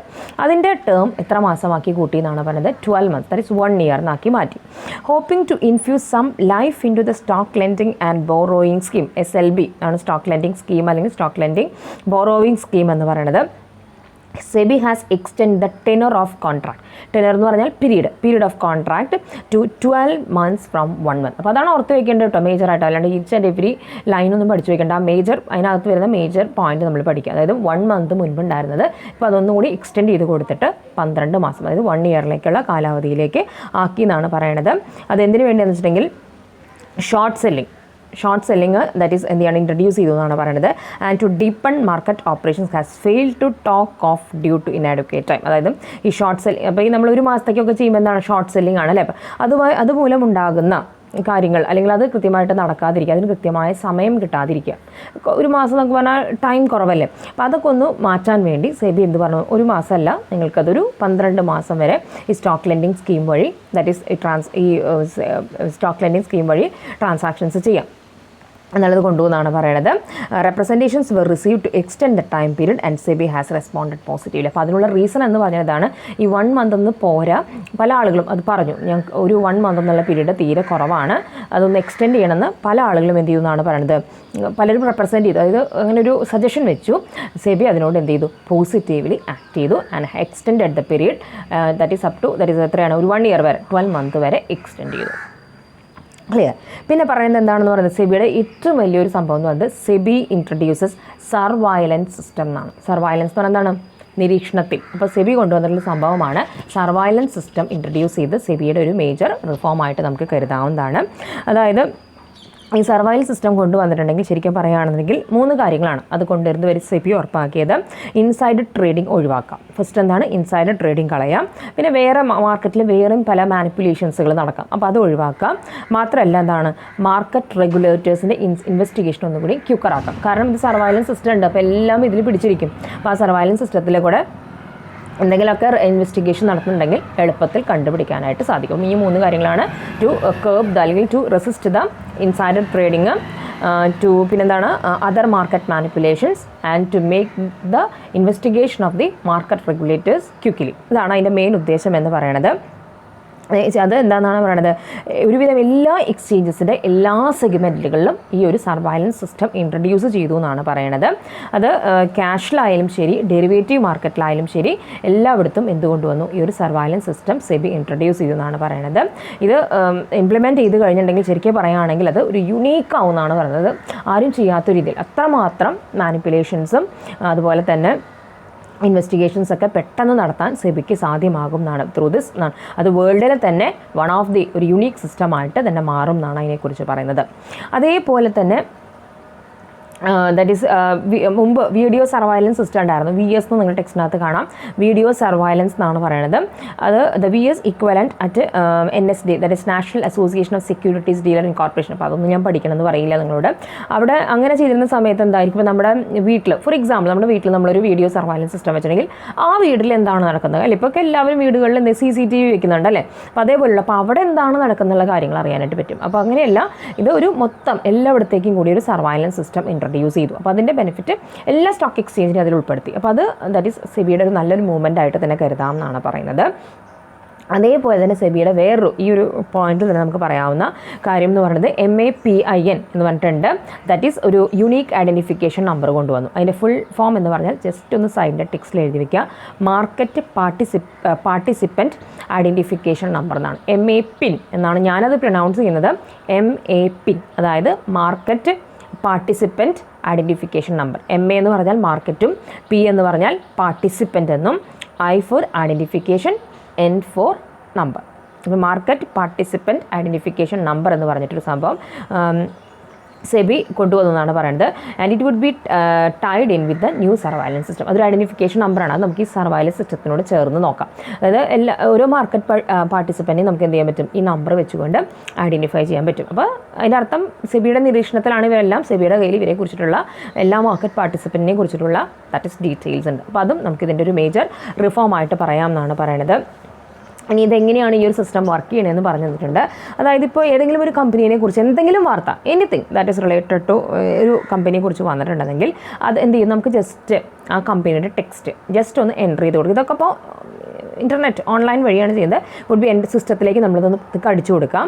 അപ്പോൾ അത് അനുസരിച്ച് എന്ത് ചെയ്യുന്നതാണ് പറയുന്നത്, ഒരു ഓരോ ദിവസവും ട്രാൻസാക്ഷൻ നടക്കുമല്ലോ. അപ്പോൾ ഇത്ര ട്രാൻസാക്ഷൻ നടന്നു എന്നുള്ള ആ വോളിയം, എത്ര ക്വാണ്ടിറ്റി നടന്നു, ആ വോളിയത്തിൻ്റെ ബേസിസിൽ എന്ത് ചെയ്യാമെന്നാണ് പറയുന്നത്, SEBI can find out who is trading on that particular script. ആ പെർട്ടിക്കുലർ സ്ക്രിപ്റ്റിൽ ആരൊക്കെ, അല്ലെങ്കിൽ ആ പെർട്ടിക്കുലർ സ്റ്റോക്കിൽ അന്ന് ആരൊക്കെ ട്രേഡിംഗ് നടത്തിയെന്ന് ഈസി ആയിട്ട് എന്ത് ചെയ്യാൻ പറ്റും എന്നാണ് പറയുന്നത്, സെബിക്ക് കണ്ടെത്താം എന്നാണ് പറയുന്നത്. എന്നിട്ട് അതിൽ എന്തെങ്കിലും ഒരു സസ്പിഷ്യൻ നേച്ചർ തോന്നിയിട്ടുണ്ടെങ്കിൽ, എന്തെങ്കിലും ഡൗട്ട് ആയിട്ട് എന്തെങ്കിലും കാര്യങ്ങൾ തുടങ്ങിയിട്ടുണ്ടെങ്കിൽ എന്ത് ചെയ്യുന്നതാണ് പറയുന്നത്, SEBI can take up the case. അപ്പോൾ അത്രയും ദാറ്റ് ഈസ് എന്താണ് പറയുന്നത്, ടു പ്രൊട്ടക്ട് ദ ഇൻട്രസ്റ്റ് എന്ന രീതിയിൽ സെബി കൊണ്ടുവന്നിട്ടുള്ളതാണത്. സെബിക്ക് ഉടനടി അതിനെ കേസ് എടുക്കാം. അതനുസരിച്ച് എന്ത് ചെയ്യാം എന്നാണ് പറയുന്നത്. എന്തെങ്കിലും there is any possibility of insider trading ഉണ്ടോ എന്നുള്ളത് സെബിക്ക് അന്വേഷിക്കാനായിട്ട് കഴിയും. അപ്പോൾ അതൊക്കെ സർവൈലൻസ് സിസ്റ്റത്തിൽ സെബി കൊണ്ടുവന്നിട്ടുള്ള കാര്യങ്ങളാണ്. ആൻഡ് ഇപ്പോൾ കറൻറ്റ് ഇപ്പോൾ എങ്ങനെയാണെന്ന് വെച്ചിട്ടുണ്ടെങ്കിൽ ഒരു സെബിക്കൊരു ഇതുണ്ട്, ഒരു ടീം ക്രിയേറ്റ് ചെയ്തിട്ടുണ്ട്, സർവൈലൻസ് ആൻഡ് ഇൻസ്പെക്ഷൻ ടീം എന്ന് പറഞ്ഞു. അപ്പോൾ ഇതൊക്കെ സെബിയുടെ നല്ല റിഫോംസുകളായിട്ട്, ദാറ്റ് ഈസ് അത് അത്രയും മാൽ പ്രാക്ടീസുകളൊക്കെ കളഞ്ഞ് ഇൻവെസ്റ്ററുടെ ഇൻട്രസ്റ്റ് പ്രൊട്ടക്ട് ചെയ്യാൻ സെബി കൊണ്ടുവന്നിട്ടുള്ള കാര്യങ്ങളാണ്. അപ്പോൾ അതിനൊരു ടീം ഉണ്ടെന്നാണ് പറയുന്നത്. Has to plough through tons of data before finding patterns of trading behaviour and this has been a serious impediment to quick closure of investing cases. അപ്പം നമ്മൾ ഒരു ടീമൊക്കെ ഉണ്ടെങ്കിൽ പോലും ശരിക്കും പറയുകയാണെങ്കിൽ ഒരു ദിവസം ഒരുപാട് ട്രേഡ്സ് നടക്കും, അല്ലെ, ഒരുപാട് ട്രാൻസാക്ഷൻസ് നടക്കും. അപ്പോൾ അതിൻ്റെ ഉള്ളിൽ അതിൽ കൂടെ അതൊക്കെ നോക്കി അന്നത്തെ ഒരു ട്രേഡിംഗ് പാറ്റേൺ ഒക്കെ തിരിച്ചറിഞ്ഞ് എന്ന് പറഞ്ഞാൽ ഇറ്റ് ടേക്സ് ടൈം. ശരി, എത്ര വന്നാലും അതിൽ അതിൻ്റേതായ ബുദ്ധിമുട്ടുകൾ ഉണ്ടെന്നാണ് പറയുന്നത്. അതായത് ഇപ്പോഴത്തെ സർവൈലൻസ് സിസ്റ്റം, അതായത് സെബി ഫോളോ ചെയ്തിരുന്ന സർവൈലൻസ് സിസ്റ്റം അനുസരിച്ച് it takes too much time. ഒരുപാട് സമയം എടുത്തിട്ടാണ് നമുക്ക് ആ ഒരു പെർട്ടിക്കുലർ ട്രേഡ് അല്ലെങ്കിൽ ആ പെർട്ടിക്കുലർ കമ്പനി എന്നൊക്കെ അല്ലെങ്കിൽ ആ പെർട്ടിക്കുലർ ബ്രോക്കർ എന്നൊക്കെ കണ്ടെത്താനായിട്ട് സാധിച്ചിരുന്നത്. പക്ഷേ ഈ പറയുന്ന സർവൈലൻസ് സിസ്റ്റം ഇൻട്രൊഡ്യൂസ് ചെയ്തിട്ടുണ്ടെങ്കിൽ എന്നാണ് പറയുന്നത്, ദാറ്റ് ഈസ് ഈ സെബിക്ക് എന്ത് ചെയ്യാൻ പറ്റും, ക്യാൻ ക്വിക്ക്ലി റിയാക്ട് എന്നാണ്. പെട്ടെന്ന് തന്നെ ഇങ്ങനത്തെ വല്ല ഇൻസൈഡർ ട്രേഡിങ്ങിൻ്റെ വല്ല ഒരു മണടിക്കുക എന്ന് പറയില്ല, അങ്ങനെ എന്തെങ്കിലും ചെയ്തിട്ടുണ്ടെങ്കിൽ സെബിക്ക് പെട്ടെന്ന് തന്നെ കണ്ടുപിടിക്കുക. അതായത് it will not take too long എന്നാണ് പറയുന്നത്. Results of investigation is slow to react and results of investigation take too long to be published എന്നാണ്. അപ്പോൾ സെബിയുടെ ഇപ്പോഴത്തെ പേരിലുള്ള സെബിയുടെ ഒരു കുറ്റം എന്ന് പറയുന്നത്, സെബി ഇങ്ങനത്തെയുള്ള അലിഗേഷൻസ് ഒക്കെ കണ്ടെത്തിയിട്ടുണ്ടെങ്കിൽ ഒരുപാട് സമയം എടുത്തിട്ടാണ് അതിന് സ്റ്റെപ്സ് എടുക്കുക എന്നൊക്കെയാണ് പറയുന്നത്. കാരണം അതിൽ നിന്ന് ഓരോ ട്രേഡും കണ്ടെത്തി ചെയ്യാമെന്ന് പറയുന്നത് ബുദ്ധിമുട്ടാണ്. പക്ഷേ ഈ പറഞ്ഞിട്ടുള്ള നമ്മൾ ഈ MAPIN എന്നൊക്കെ പറഞ്ഞില്ലേ, MAPIN എന്നൊക്കെ പറഞ്ഞു, അതുപോലെ തന്നെ ഈ ഒരു യുണീക്ക് സർവൈലൻസ് സിസ്റ്റം ഒക്കെ കൊണ്ടുവന്നാൽ ഈ പഴി കേൾക്കുന്നത്, അതായത് സെബി റിയാക്ട് ചെയ്യാൻ സ്ലോ ആണെന്നുള്ള എന്താണ് ആ അപവാദമൊക്കെ എന്ത് ചെയ്യാം, സെബിക്ക് കളയാനായിട്ട് സാധിക്കും എന്നാണ് പറയണത്. അപ്പോൾ അതിന് വേണ്ടിയിട്ട് എന്ത് ചെയ്യുന്നത്, സെബി ഒരു കമ്മിറ്റിയെ തന്നെ നിയമിച്ചിട്ടുണ്ട്. ഒരു ടെക്നിക്കൽ എക്സ്പേർട്സിൻ്റെ കമ്മിറ്റി ഉണ്ട്. അതിലധികം എന്താണ് ടെക്നോളജി ബേസ്ഡ് ആയിട്ടുള്ള കുറച്ച് ആളുകളെയൊക്കെ അപ്പോയിൻറ്റ് ചെയ്ത് ഈ സിസ്റ്റം ഒന്നും കൂടി ഭംഗിയാക്കാൻ വേണ്ടി സെബി ഒരു കമ്മിറ്റി ഉണ്ടാക്കിയിട്ടുണ്ടെന്നാണ് പറയുന്നത്. That is to make this surveillance system more efficient. Okay, അപ്പോൾ അത് സെബിയുടെ ഒരു റിഫോമായിട്ട് പറയാവുന്നതാണ്. പിന്നെ സെബി പറയുന്നത് വെച്ചിട്ടുണ്ടെങ്കിൽ, SEBI panel suggest changes to listing pact. ഇവിടെ പാക്ട് എന്ന് പറഞ്ഞാൽ മനസ്സിലാക്കണം, ഒരു അഗ്രിമെൻറ്റ്, അതാണ് ദാറ്റ് ഈസ് പാക്ട് എന്ന് പറയുന്നത്. ഒരു ലിസ്റ്റിംഗ് അഗ്രിമെൻറ്റിലൊക്കെ ചില മാറ്റങ്ങൾ സെബി പാനൽ ഒന്നുകൂടി എഫിഷ്യൻ്റ് ആക്കാൻ വേണ്ടി അതിൻ്റെ പ്രവർത്തനങ്ങളെ സെബി ഒരു പാനലിനെ തന്നെ എന്ത് ചെയ്തിട്ടുണ്ട്, പാനൽ എന്ന് പറഞ്ഞാൽ ഒരു ഗ്രൂപ്പിനെ സജസ്റ്റ് ചെയ്തിട്ടുണ്ടെന്നാണ് പറയുന്നത്. സെബിയുടെ accounting standards committee, the accounting standards committee of the SEBI has suggested ഭേദഗതികൾ to the listing agreement with stock exchange regarding submission of financial results. അതായത് ഫിനാൻഷ്യൽ റിസൾട്ട്സ് സബ്മിറ്റ് ചെയ്യുന്നതുമായി ബന്ധപ്പെട്ടിട്ടുള്ള അതുമായി ബന്ധപ്പെട്ടുള്ള ലിസ്റ്റിംഗ് എഗ്രിമെൻറ്റുകളിൽ ചില ഭേദഗതികൾ വരുത്തണമെന്ന് എന്ത് ചെയ്തിട്ടുണ്ട്, സെബി സജസ്റ്റ് ചെയ്തിട്ടുണ്ടെന്നാണ് പറയുന്നത്. അതും സെബിയുടെ അക്കൗണ്ടിംഗ് സ്റ്റാൻഡേർഡ് കമ്മിറ്റി അവർ ചില സജഷൻസ് വെച്ചിട്ടുണ്ട്. അതായത് അവർ പറയണത്, അതിൻ്റെ അർത്ഥം ദാറ്റ് ഈസ് നമ്മൾ ചില സമയങ്ങളിലൊക്കെ കമ്പനീസ് കാണിക്കുന്ന പ്രോഫിറ്റ് എന്നൊക്കെ പറയണമെങ്കിൽ ചിലപ്പോൾ അവർ കൂട്ടിയൊക്കെ കാണിക്കും ലാഭം എന്ന് പറയണത്. അപ്പോൾ അതൊക്കെ ഒന്ന് കർബ് ചെയ്യാൻ, അല്ലെങ്കിൽ അതൊന്ന് റെസിസ്റ്റ് ചെയ്യാൻ വേണ്ടിയിട്ട് the accounting standard committee of SEBI എന്താണ് സെബി പറയുന്നത് ആ കമ്മിറ്റി പ്രകാരം, the committee says that the difference between the net profit figures in unaudited results എന്നാണ് പറയുന്നത്. അതായത് അൺഓഡിറ്റഡ് റിസൾട്ട്സ് ഉണ്ട്. ആദ്യം നമ്മൾ അൺഓഡിറ്റഡ് പബ്ലിഷ് ചെയ്യും, പിന്നെ ഓഡിറ്റഡ് ചെയ്യും. ആ അൺഓഡിറ്റഡും ഓഡിറ്റഡ് റിസൾട്ട്സുകളും തമ്മിൽ ഒരു കാരണവശാലും നെറ്റ് പ്രോഫിറ്റ് ഫിഗർ കാണിക്കില്ലേ, ആ നെറ്റ് പ്രോഫിറ്റ് ഫിഗർ കാണിക്കുന്നതിൻ്റെ 10% കൂടുതൽ എന്തുണ്ടാകാൻ പാടില്ല, വ്യത്യാസം ഉണ്ടാകാൻ പാടില്ല. അപ്പോൾ തോന്നിയ പോലെയൊന്നും ലാഭം കാണിക്കാൻ പറ്റില്ല. അൺഓഡിറ്റ് ചെയ്തിട്ടുള്ളതിൻ്റെ നെറ്റ് പ്രോഫിറ്റ് ഫിഗറും ഓഡിറ്റിംഗ് നടന്നതിന് ശേഷം, വെരിഫിക്കേഷൻ കഴിഞ്ഞതിന് ശേഷം കിട്ടുന്ന നെറ്റ് പ്രോഫിറ്റിൻ്റെ ഫിഗറുകളും തമ്മിൽ ഒരു ശരിക്കും പറയുകയാണെങ്കിൽ ഒരു 10%-നേക്കാൾ കൂടുതൽ വ്യത്യാസം ഉണ്ടാകാൻ പാടില്ല. അപ്പോൾ അത്രയും വളരെ ക്ലാരിറ്റി അല്ലെങ്കിൽ അത്ര പ്രിസൈസ്ലി വേണം കമ്പനീസ് അതിൻ്റെ ഫിനാൻഷ്യൽ സ്റ്റേറ്റ്മെൻറ്റ്സുകൾ തയ്യാറാക്കാനായിട്ട്. അതിനുവേണ്ടി സെബി ക്രിയേറ്റ് ചെയ്തിട്ടുള്ള ഒരു കമ്മിറ്റിയാണ് അക്കൗണ്ടിംഗ് സ്റ്റാൻഡേർഡ്സ് കമ്മിറ്റി എന്ന് പറയുന്നത്. അപ്പോൾ അവർ പറയണത് ഫിനാൻഷ്യൽ റിസൾട്ടുകൾ സബ്മിറ്റ് ചെയ്യുന്ന സമയത്ത് കൃത്യമായിട്ട് തന്നെ എന്ത് ചെയ്തിരിക്കണം, കമ്പനീസ് അത് സബ്മിറ്റ് ചെയ്തിരിക്കണം. അപ്പോൾ അത് സെബി, അതായത് ഈ കമ്പനി ചിലപ്പോൾ ഈ എന്താ പറയുക, നമ്മൾ പറയും കുറച്ച് പ്രോഫിറ്റ് അങ്ങനെ കൂട്ടി കാണിക്കും, ചിലപ്പോൾ കുറച്ച് കാണിക്കും, ദാറ്റ് ഇസ് ടാക്സ് പേയ്മെൻറ്റ് ഒഴിവാക്കാനായിട്ട് വളരെയധികം കുറച്ച് കാണിക്കും. അപ്പോൾ അങ്ങനെയുള്ളതൊക്കെ ഒഴിവാക്കാൻ വേണ്ടിയിട്ടാണ് എന്ത് ചെയ്യുന്നത്, ദാറ്റ് ഇസ് പിന്നെ അടയ്ക്കാൻ പോകുന്ന കമ്പനീസൊക്കെ ആണെങ്കിൽ കുറച്ച് പ്രോഫിറ്റ് കൂട്ടി കാണിക്കും. കാരണം ഇവർ മാർക്കറ്റിലുണ്ട് എന്നൊക്കെ അറിഞ്ഞോട്ടെ എന്ന് വെച്ചിട്ട്. അപ്പോൾ അങ്ങനെയുള്ളതൊന്നും പറ്റില്ല. ഇതിനൊരു പ്രത്യേക ടേം പറയും, എനിക്കത് പെട്ടെന്ന് കിട്ടുന്നില്ല. ഓക്കെ, ക്ലാസ് കേൾക്കുമ്പോൾ ചിലപ്പോൾ നിങ്ങൾക്ക് ആർക്കെങ്കിലും അത് കിട്ടുമായിരിക്കും. അപ്പോൾ അത് സെബി അതിലൊന്നും കൂടി സ്ട്രിക്റ്റ് ആയെന്നാണ് പറയണത്. പിന്നെ എന്താണെന്നാണ് പറയണത്, SEBI panel to resolve pending grievances. പിന്നെ സെബി വന്നിട്ടുള്ളൊരു കൊണ്ടുവന്നുള്ള ഒരു റിഫോം എന്ന് പറയുന്നത് ഒരു ഗ്രീവിയൻസ് എന്ന് പറഞ്ഞാൽ കംപ്ലയിൻസുകൾ. അപ്പോൾ ഒരുപാട് സെബിയുമായി ബന്ധപ്പെട്ടും സ്റ്റോക്ക് ട്രാൻസാക്ഷൻസുമായി ബന്ധപ്പെട്ടും ഒരുപാട് കംപ്ലയിൻറ്റുകൾ ഉണ്ടായിരിക്കും. അപ്പോൾ അതിന് വേണ്ടി എന്ത് ചെയ്യുന്നതാണ്, ഒരു സെബി പാനൽ കൊണ്ടുവന്നു. അതൊന്നും കൂടി സ്പീഡപ്പ് ആക്കാൻ, ദാറ്റ് ഈസ് അതിൻ്റെ അപ്പോൾ അതിൽ കുറച്ച് കമ്പനീസിൻ്റെ നമ്പേഴ്സും കാര്യങ്ങളൊക്കെ പറയുന്നുണ്ട്. അതിനേക്കാൾ കൂടുതൽ ആ കോൺസെപ്റ്റ് മനസ്സിലാക്കി വെക്കുക എന്നുള്ളതാണ്. അപ്പോൾ അതിനുവേണ്ടി ഒരു പാനൽ ഫോം ചെയ്തെന്നാണ് പറയണത്. അതായത് സ്റ്റോക്ക് എക്സ്ചേഞ്ച്, അതായത് ബോത്ത് സ്റ്റോക്ക് എക്സ്ചേഞ്ച് എന്ന് പറഞ്ഞാൽ നമ്മുടെ NSE BSE. According to data available in the public domain, both the stock exchange have together suspended about 1,702 companies, of which 1,556 companies were listed on Bombay Stock Exchange. SEBI was upholding the interest of investors. അപ്പോൾ അതിൽ നമുക്ക് കാര്യമായിട്ട് പറഞ്ഞിരിക്കുന്നത് ഇത്രയേ ഉള്ളൂ. That is ഒന്നും കൂടി SEBI grievance കംപ്ലയിൻസുകളെ ഒന്നും കൂടി ഗൗരവത്തോടു കൂടി കാണുന്നുണ്ട്. അതനുസരിച്ച് അതിൻ്റെ എന്ത് ചെയ്യുന്നുണ്ട്, അത് നമ്മൾ തീർപ്പാക്കി പോകാമെന്ന് പറയില്ലേ, അത് സോൾവ് ചെയ്യാനുള്ള എല്ലാ ശ്രമങ്ങളും സെബി എടുക്കുന്നുണ്ടെന്നാണ് പറയണത്.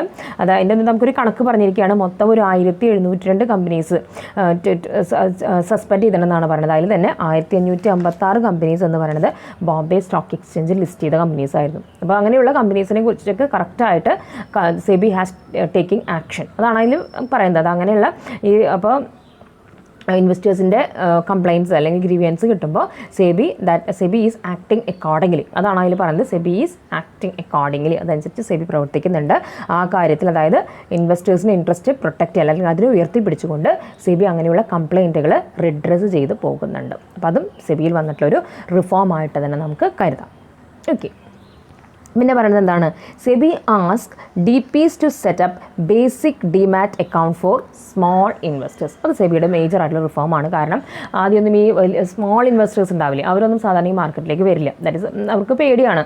അതായത് ഒരുപാട് ബിഗ് ഇൻവെസ്റ്റേഴ്സിൻ്റെ ഇടയിൽ ഞങ്ങൾ വന്നിട്ട് എന്താ ചെയ്യുക, അപ്പോൾ ആ രീതിയിൽ. അപ്പോൾ അതിനുവേണ്ടി സെബി എടുത്തിട്ടുള്ള ഒരു സ്റ്റെപ്പാണെന്ന് പറയുന്നത്, അതായത് ഒരു ബേസിക് ഡിമാറ്റ് അക്കൗണ്ട് സ്മോൾ ഇൻവെസ്റ്റേഴ്സിനായാലും ശരി അവർക്കും ഒരു ഡിമാറ്റ് അക്കൗണ്ടൊക്കെ തുടങ്ങി അതിന് വേണ്ടിയിട്ട് എല്ലാ ശ്രമങ്ങളും നടത്താൻ ആരോട് പറഞ്ഞിട്ടുണ്ട്, ഡെപ്പോസിറ്ററി പാർട്ടിസിപ്പൻസ്. പറയാം നമുക്ക് ആരാണ് ഡെപ്പോസിറ്ററി എന്ന് അറിയണം, ആരാണ് DP അല്ലേ, ആരാണ് ഇലക്ട്രോണിക് ഫോമിൽ കീപ്പ് ചെയ്യുക, അതാണ് ഡെപ്പോസിറ്ററി എന്ന് പറയുന്നത്. അതിനെയാണ് നമ്മൾ ഡെപ്പോസിറ്ററി പാർട്ടിസിപ്പൻ്റ് എന്ന് പറയുന്നത്. അപ്പോൾ അവരോട് സെബി പറഞ്ഞിട്ടുള്ള കാര്യം എന്താണെന്നാണ് പറയുന്നത്, SEBI has asked depository participants to make available a basic services demat account. അപ്പോൾ അതിൻ്റെ ഫുൾ ഫോം ആണ് BSDA, ബേസിക് സർവീസ്. ബേസിക്കായിട്ട് അതായത് സ്മോൾ ഇൻവെസ്റ്റേഴ്സിൻ്റെ ബേസിക് ആയിട്ടുള്ള ചില കാര്യങ്ങളൊക്കെ മീറ്റ് ചെയ്യാനുള്ളത് ബേസിക് സർവീസസ് ഡിമാറ്റ് അക്കൗണ്ട് ഉണ്ടാക്കണം. പ്രത്യേകിച്ച് ആർക്ക് വേണ്ടിയിട്ടാണ്, സ്മോൾ ഇൻവെസ്റ്റേഴ്സിന് വേണ്ടിയിട്ട്, who can hold securities up to 2 lakh. അപ്പോൾ സ്മോൾ ഇൻവെസ്റ്റേഴ്സ് എന്ന് പറഞ്ഞാൽ 2 ലക്ഷം വരെ ഇൻവെസ്റ്റ്. അപ്പോൾ അതൊന്നും വലിയ എമൗണ്ട് അല്ല. അപ്പോൾ അങ്ങനെയുള്ള ചെറിയ ഇൻവെസ്റ്റേഴ്സ് ഉണ്ടാവില്ലേ, ഒരു 2 ലക്ഷം വരെയുള്ള ഇൻവെസ്റ്റേഴ്സിനൊക്കെ അവർക്ക് ദാറ്റ് ഈസ് ട്രേഡിംഗ് സാധ്യമാക്കാൻ വേണ്ടിയിട്ട് ഒരു ഡിമാറ്റ് അക്കൗണ്ട് ഫോം ചെയ്യണം, അവർക്കുള്ള സൗകര്യങ്ങൾ ചെയ്തു കൊടുക്കണമെന്ന് DPയോട് ആവശ്യപ്പെട്ടിട്ടുണ്ടെന്നാണ് പറയണത്. അതിൻ്റെ ഒരു മെയിൻ ഉദ്ദേശം എന്ന് പറഞ്ഞാൽ എന്താണ്, the facility will help in extending the reach of public issue to small retail investors. അപ്പോൾ ഉദ്ദേശത്തിലുള്ള ഇതിലേക്ക് വലിയ വമ്പന്മാരല്ല, ചെറിയ ആളുകളും ഇതിനകത്തേക്ക് കടന്നു വരണം. അപ്പോൾ അതാണ് that is the objective behind എന്ന് പറയുന്നത്. പബ്ലിക് ഇഷ്യൂ സ്മോൾ റീറ്റെയിൽ ഇൻവെസ്റ്റേഴ്സിനും പബ്ലിക് ഇഷ്യൂവിൽ പങ്കാളികളാകാം എന്ന രീതിയിലാണ് ഈ ഒരു ഫെസിലിറ്റി കൊണ്ടുവന്നിട്ടുള്ളത്. അവർക്ക് ശരിക്കും പറയുകയാണെങ്കിൽ maybe they will not having a demat account ഒന്നും ഉണ്ടായിരിക്കില്ല. അപ്പം അങ്ങനെയുള്ളവർക്ക് വേണ്ടിയിട്ട് ദാറ്റ് ഈസ് അവരുടെ പാർട്ടിസിപ്പേഷൻ ക്യാപിറ്റൽ മാർക്കറ്റിൽ ഉറപ്പാക്കാൻ വേണ്ടി സെബി കൊണ്ടുവന്നിട്ടുള്ളൊരു റിഫോമാണ് BSDA എന്ന് പറയുന്നതാണ് പറയുന്നത്. എന്നിട്ട് അതിൽ അവർക്ക് ചില കൺസെഷൻസ് കൊടുത്തിട്ടുണ്ട്. അപ്പോൾ ഒരു ദാറ്റ് ഈസ് ഒരു 50 ലക്ഷം 50 ലക്ഷം 50,000 വരെയാണ് ഇപ്പോൾ അവർ ആ ഡിമാറ്റ് അക്കൗണ്ടിലുള്ളൂ എങ്കിൽ 50,000 വാല്യൂ വരെ ഉള്ളതാണെങ്കിൽ അവർക്ക് എന്ത് ചെയ്യാം, അവർ ബാങ്ക് എപ്പോഴും ഒരു AMC വാങ്ങിക്കും. നമ്മുടെ AMC എന്ന് പറഞ്ഞാൽ ആനുവൽ മെയിൻ്റനൻസ് ചാർജ്. ഈവൻ നമ്മുടെ അക്കൗണ്ടിലെ ആനുവൽ മെയിൻ്റനൻസ് ചാർജ്, അതായത് ആ അക്കൗണ്ട് ബാങ്ക് മെയിൻറ്റെയിൻ ചെയ്യുന്നതിന് നമ്മുടെ കയ്യിൽ നിന്നൊരു ചാർജ് വാങ്ങിക്കും. പക്ഷേ ഇങ്ങനെയുള്ള ഇൻവെസ്റ്റേഴ്സിനെ പ്രൊമോട്ട് ചെയ്യാൻ വേണ്ടി സെബി പറഞ്ഞിരിക്കുന്നത് അവരുടെ അക്കൗണ്ടിൽ 50,000 വില വരെയുള്ള അത്രയും എമൗണ്ടേ ഉള്ളൂ എങ്കിൽ അവരിൽ നിന്ന് എന്ത് ചെയ്യേണ്ട, ഈ AMC കളക്ട് ചെയ്യേണ്ട. അപ്പോൾ അതാണ് സെബി അവർക്ക്, അതായത് സ്മോൾ ഇൻവെസ്റ്റേഴ്സാണ് അവരല്ലേ, പിന്നെ അതിൽ നിന്ന് അവരെ മെയിൻ്റനൻസ് ചാർജ് ഒന്നും ആനുവൽ മെയിൻ്റനൻസ് ചാർജ് ഒന്നും വാങ്ങിക്കേണ്ട കാര്യമില്ല. അപ്പോൾ 50,000 വരെയുള്ളതാണെന്നുണ്ടെങ്കിൽ അവർക്ക് AMC കൊടുക്കേണ്ട. അതും ഇനി പിന്നെ എത്രയാണ് നമ്മൾ ലിമിറ്റ് പറഞ്ഞിട്ടുള്ളത്, 2 lakh അല്ലേ സ്മോൾ ഇൻവെസ്റ്റേഴ്സ്. ഇനി 50,000 തൊട്ട് 2 lakh ദാറ്റ് ഇസ് മാക്സിമം ഉള്ളവർക്കാണെന്നുണ്ടെങ്കിൽ 100 രൂപ ആനുവലാണ് കേട്ടോ, ഒരു കൊല്ലം 100 രൂപ മെയിൻ്റനൻസ് ചാർജ് വാങ്ങിയാൽ മതി. അപ്പോൾ ഇതിൻ്റെയൊക്കെ മെയിൻ ഉദ്ദേശം എന്ന് പറഞ്ഞാൽ that is to ensure more participation of small investors in the capital market. അപ്പോൾ അവർക്ക് വേണ്ടി സെബി പറഞ്ഞിട്ടുള്ള ചില മാറ്റങ്ങൾ, അല്ലെങ്കിൽ അവരെ ഒന്ന് ബൂസ്റ്റ് ചെയ്യാൻ വേണ്ടി സെബി കൊണ്ടുവന്നിട്ടുള്ള കാര്യങ്ങളാണ്. അവർക്കൊരു ബേസിക് സർവീസ് ഡിമാറ്റ് അക്കൗണ്ടുകൾ തുടങ്ങണമെന്ന് DPOയോട് ചില നിർദ്ദേശങ്ങൾ കൊടുത്തു. ഓക്കെ, ഇനി ശരിക്കും സെബിയുടെ അടുത്തൊരു റിഫോം പറയുന്നത് SEBI attempts to punish the guilty. തെറ്റുകാരെ കൃത്യമായിട്ട് പനിഷ് ചെയ്യാനായിട്ടുള്ള എല്ലാ അറ്റംപ്റ്റുകളും സെബി എടുക്കുന്നുണ്ടെന്നാണ് പറയുന്നത്. As per the stipulations made in the regulation 24 of the സെബിയിലെ റെഗുലേഷൻ 24 പ്രകാരം പറയണമെന്ന് വെച്ചിട്ടുണ്ടെങ്കിൽ once a company has been compulsory delisted. അപ്പോൾ അതാണ് പറയുന്നത്, അത് തെറ്റ് കണ്ടിട്ടുണ്ടെങ്കിൽ അവർ കൃത്യമായി പനിഷ്മെൻറ്റ് അത് സെബി ഉറപ്പാക്കുന്നുണ്ടെന്നാണ് പറയുന്നത്. അതായത് regulations 24 of the SEBI regulations act 2009. SEBI regulations 2009 അനുസരിച്ചിട്ട്, അതിൻ്റെ റെഗുലേഷൻ 24 അനുസരിച്ചിട്ട് ഏതെങ്കിലും കമ്പനീനെ കമ്പൽസറി ആയിട്ട് ഡീലിസ്റ്റ് ചെയ്തിട്ടുണ്ടെങ്കിൽ, എന്താണ് ഡീലിസ്റ്റ് ചെയ്യാന്നുണ്ടെങ്കിൽ, ലിസ്റ്റ് ചെയ്യാന്ന് പറഞ്ഞാൽ രജിസ്റ്ററിങ് നടത്തുക അല്ലേ സ്റ്റോക്ക് എക്സ്ചേഞ്ചിൽ. ചിലപ്പോൾ അവരെന്തെങ്കിലും മാൽ പ്രാക്ടീസ് കാണിക്കുമ്പോൾ അവർ ഡീലിസ്റ്റ് ചെയ്യും. അങ്ങനെ ഡീലിസ്റ്റ് ചെയ്ത കമ്പനീസ് ആണെന്നുണ്ടെങ്കിൽ ഇറ്റ്സ് ഹോൾ ടൈം ഡയറക്ടേഴ്സ് ആയാലും ശരി, അതിൻ്റെ പ്രൊമോട്ടേഴ്സ് ആയാലും ശരി, even that company, that particular company എന്താണെന്നാണ് പറയുന്നത്, which are promoted by any of them shall not directly or indirectly access the security market. അവർ നേരിട്ടോ അല്ലെങ്കിൽ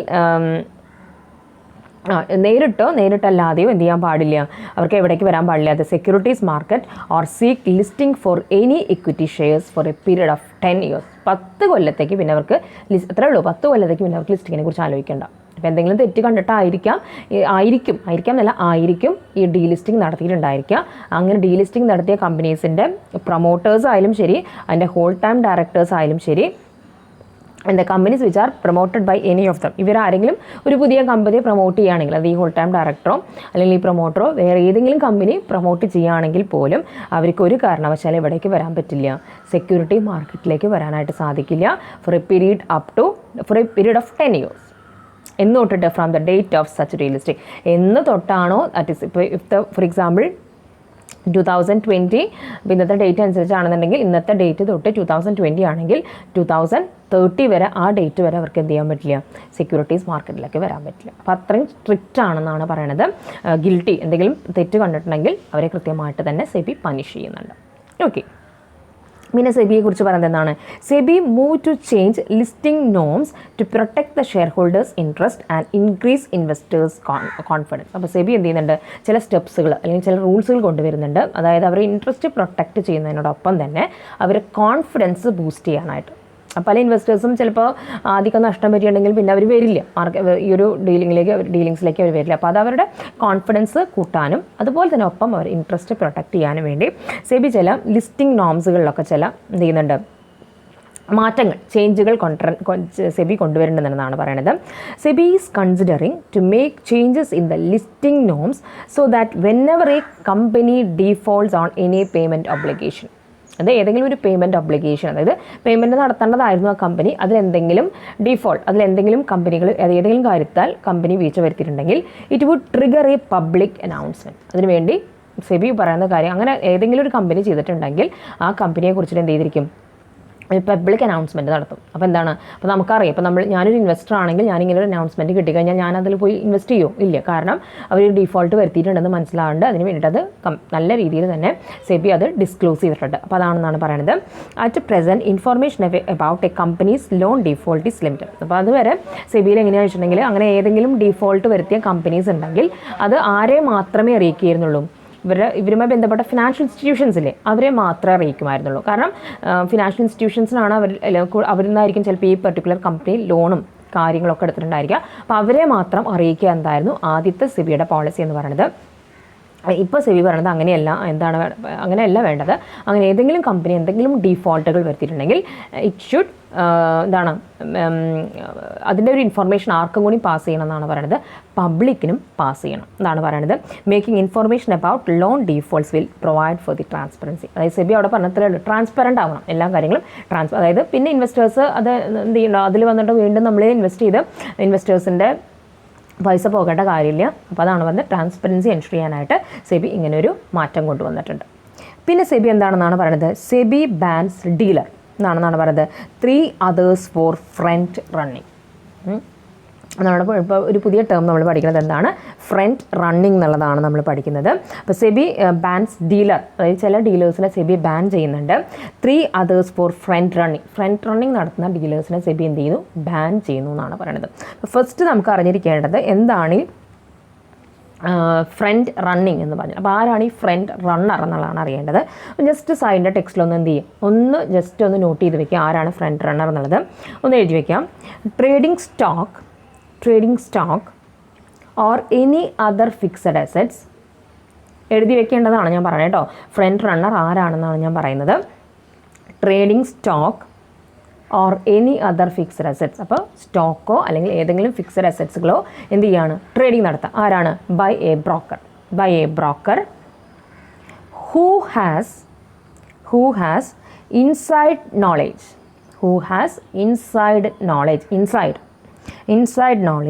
of a future transaction.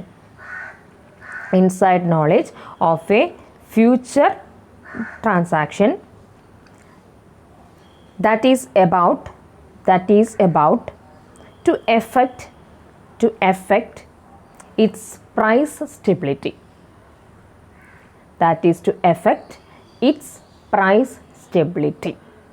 അത് വായിച്ച് നോക്കിയാൽ അപ്പം മനസ്സിലാവണം എന്താണ് ഈ ഫ്രണ്ട് റണ്ണിങ് എന്നുള്ളത്. ഫ്രണ്ട് റണ്ണിങ് എന്ന് പറഞ്ഞാൽ ആരാണെന്നാണ് പറയുന്നത്, ഫ്രണ്ട് റണ്ണിങ്. അപ്പോൾ ആ പ്രോസസ്സാണ് ഫ്രണ്ട് റണ്ണിങ് എന്ന് പറയുന്നത്.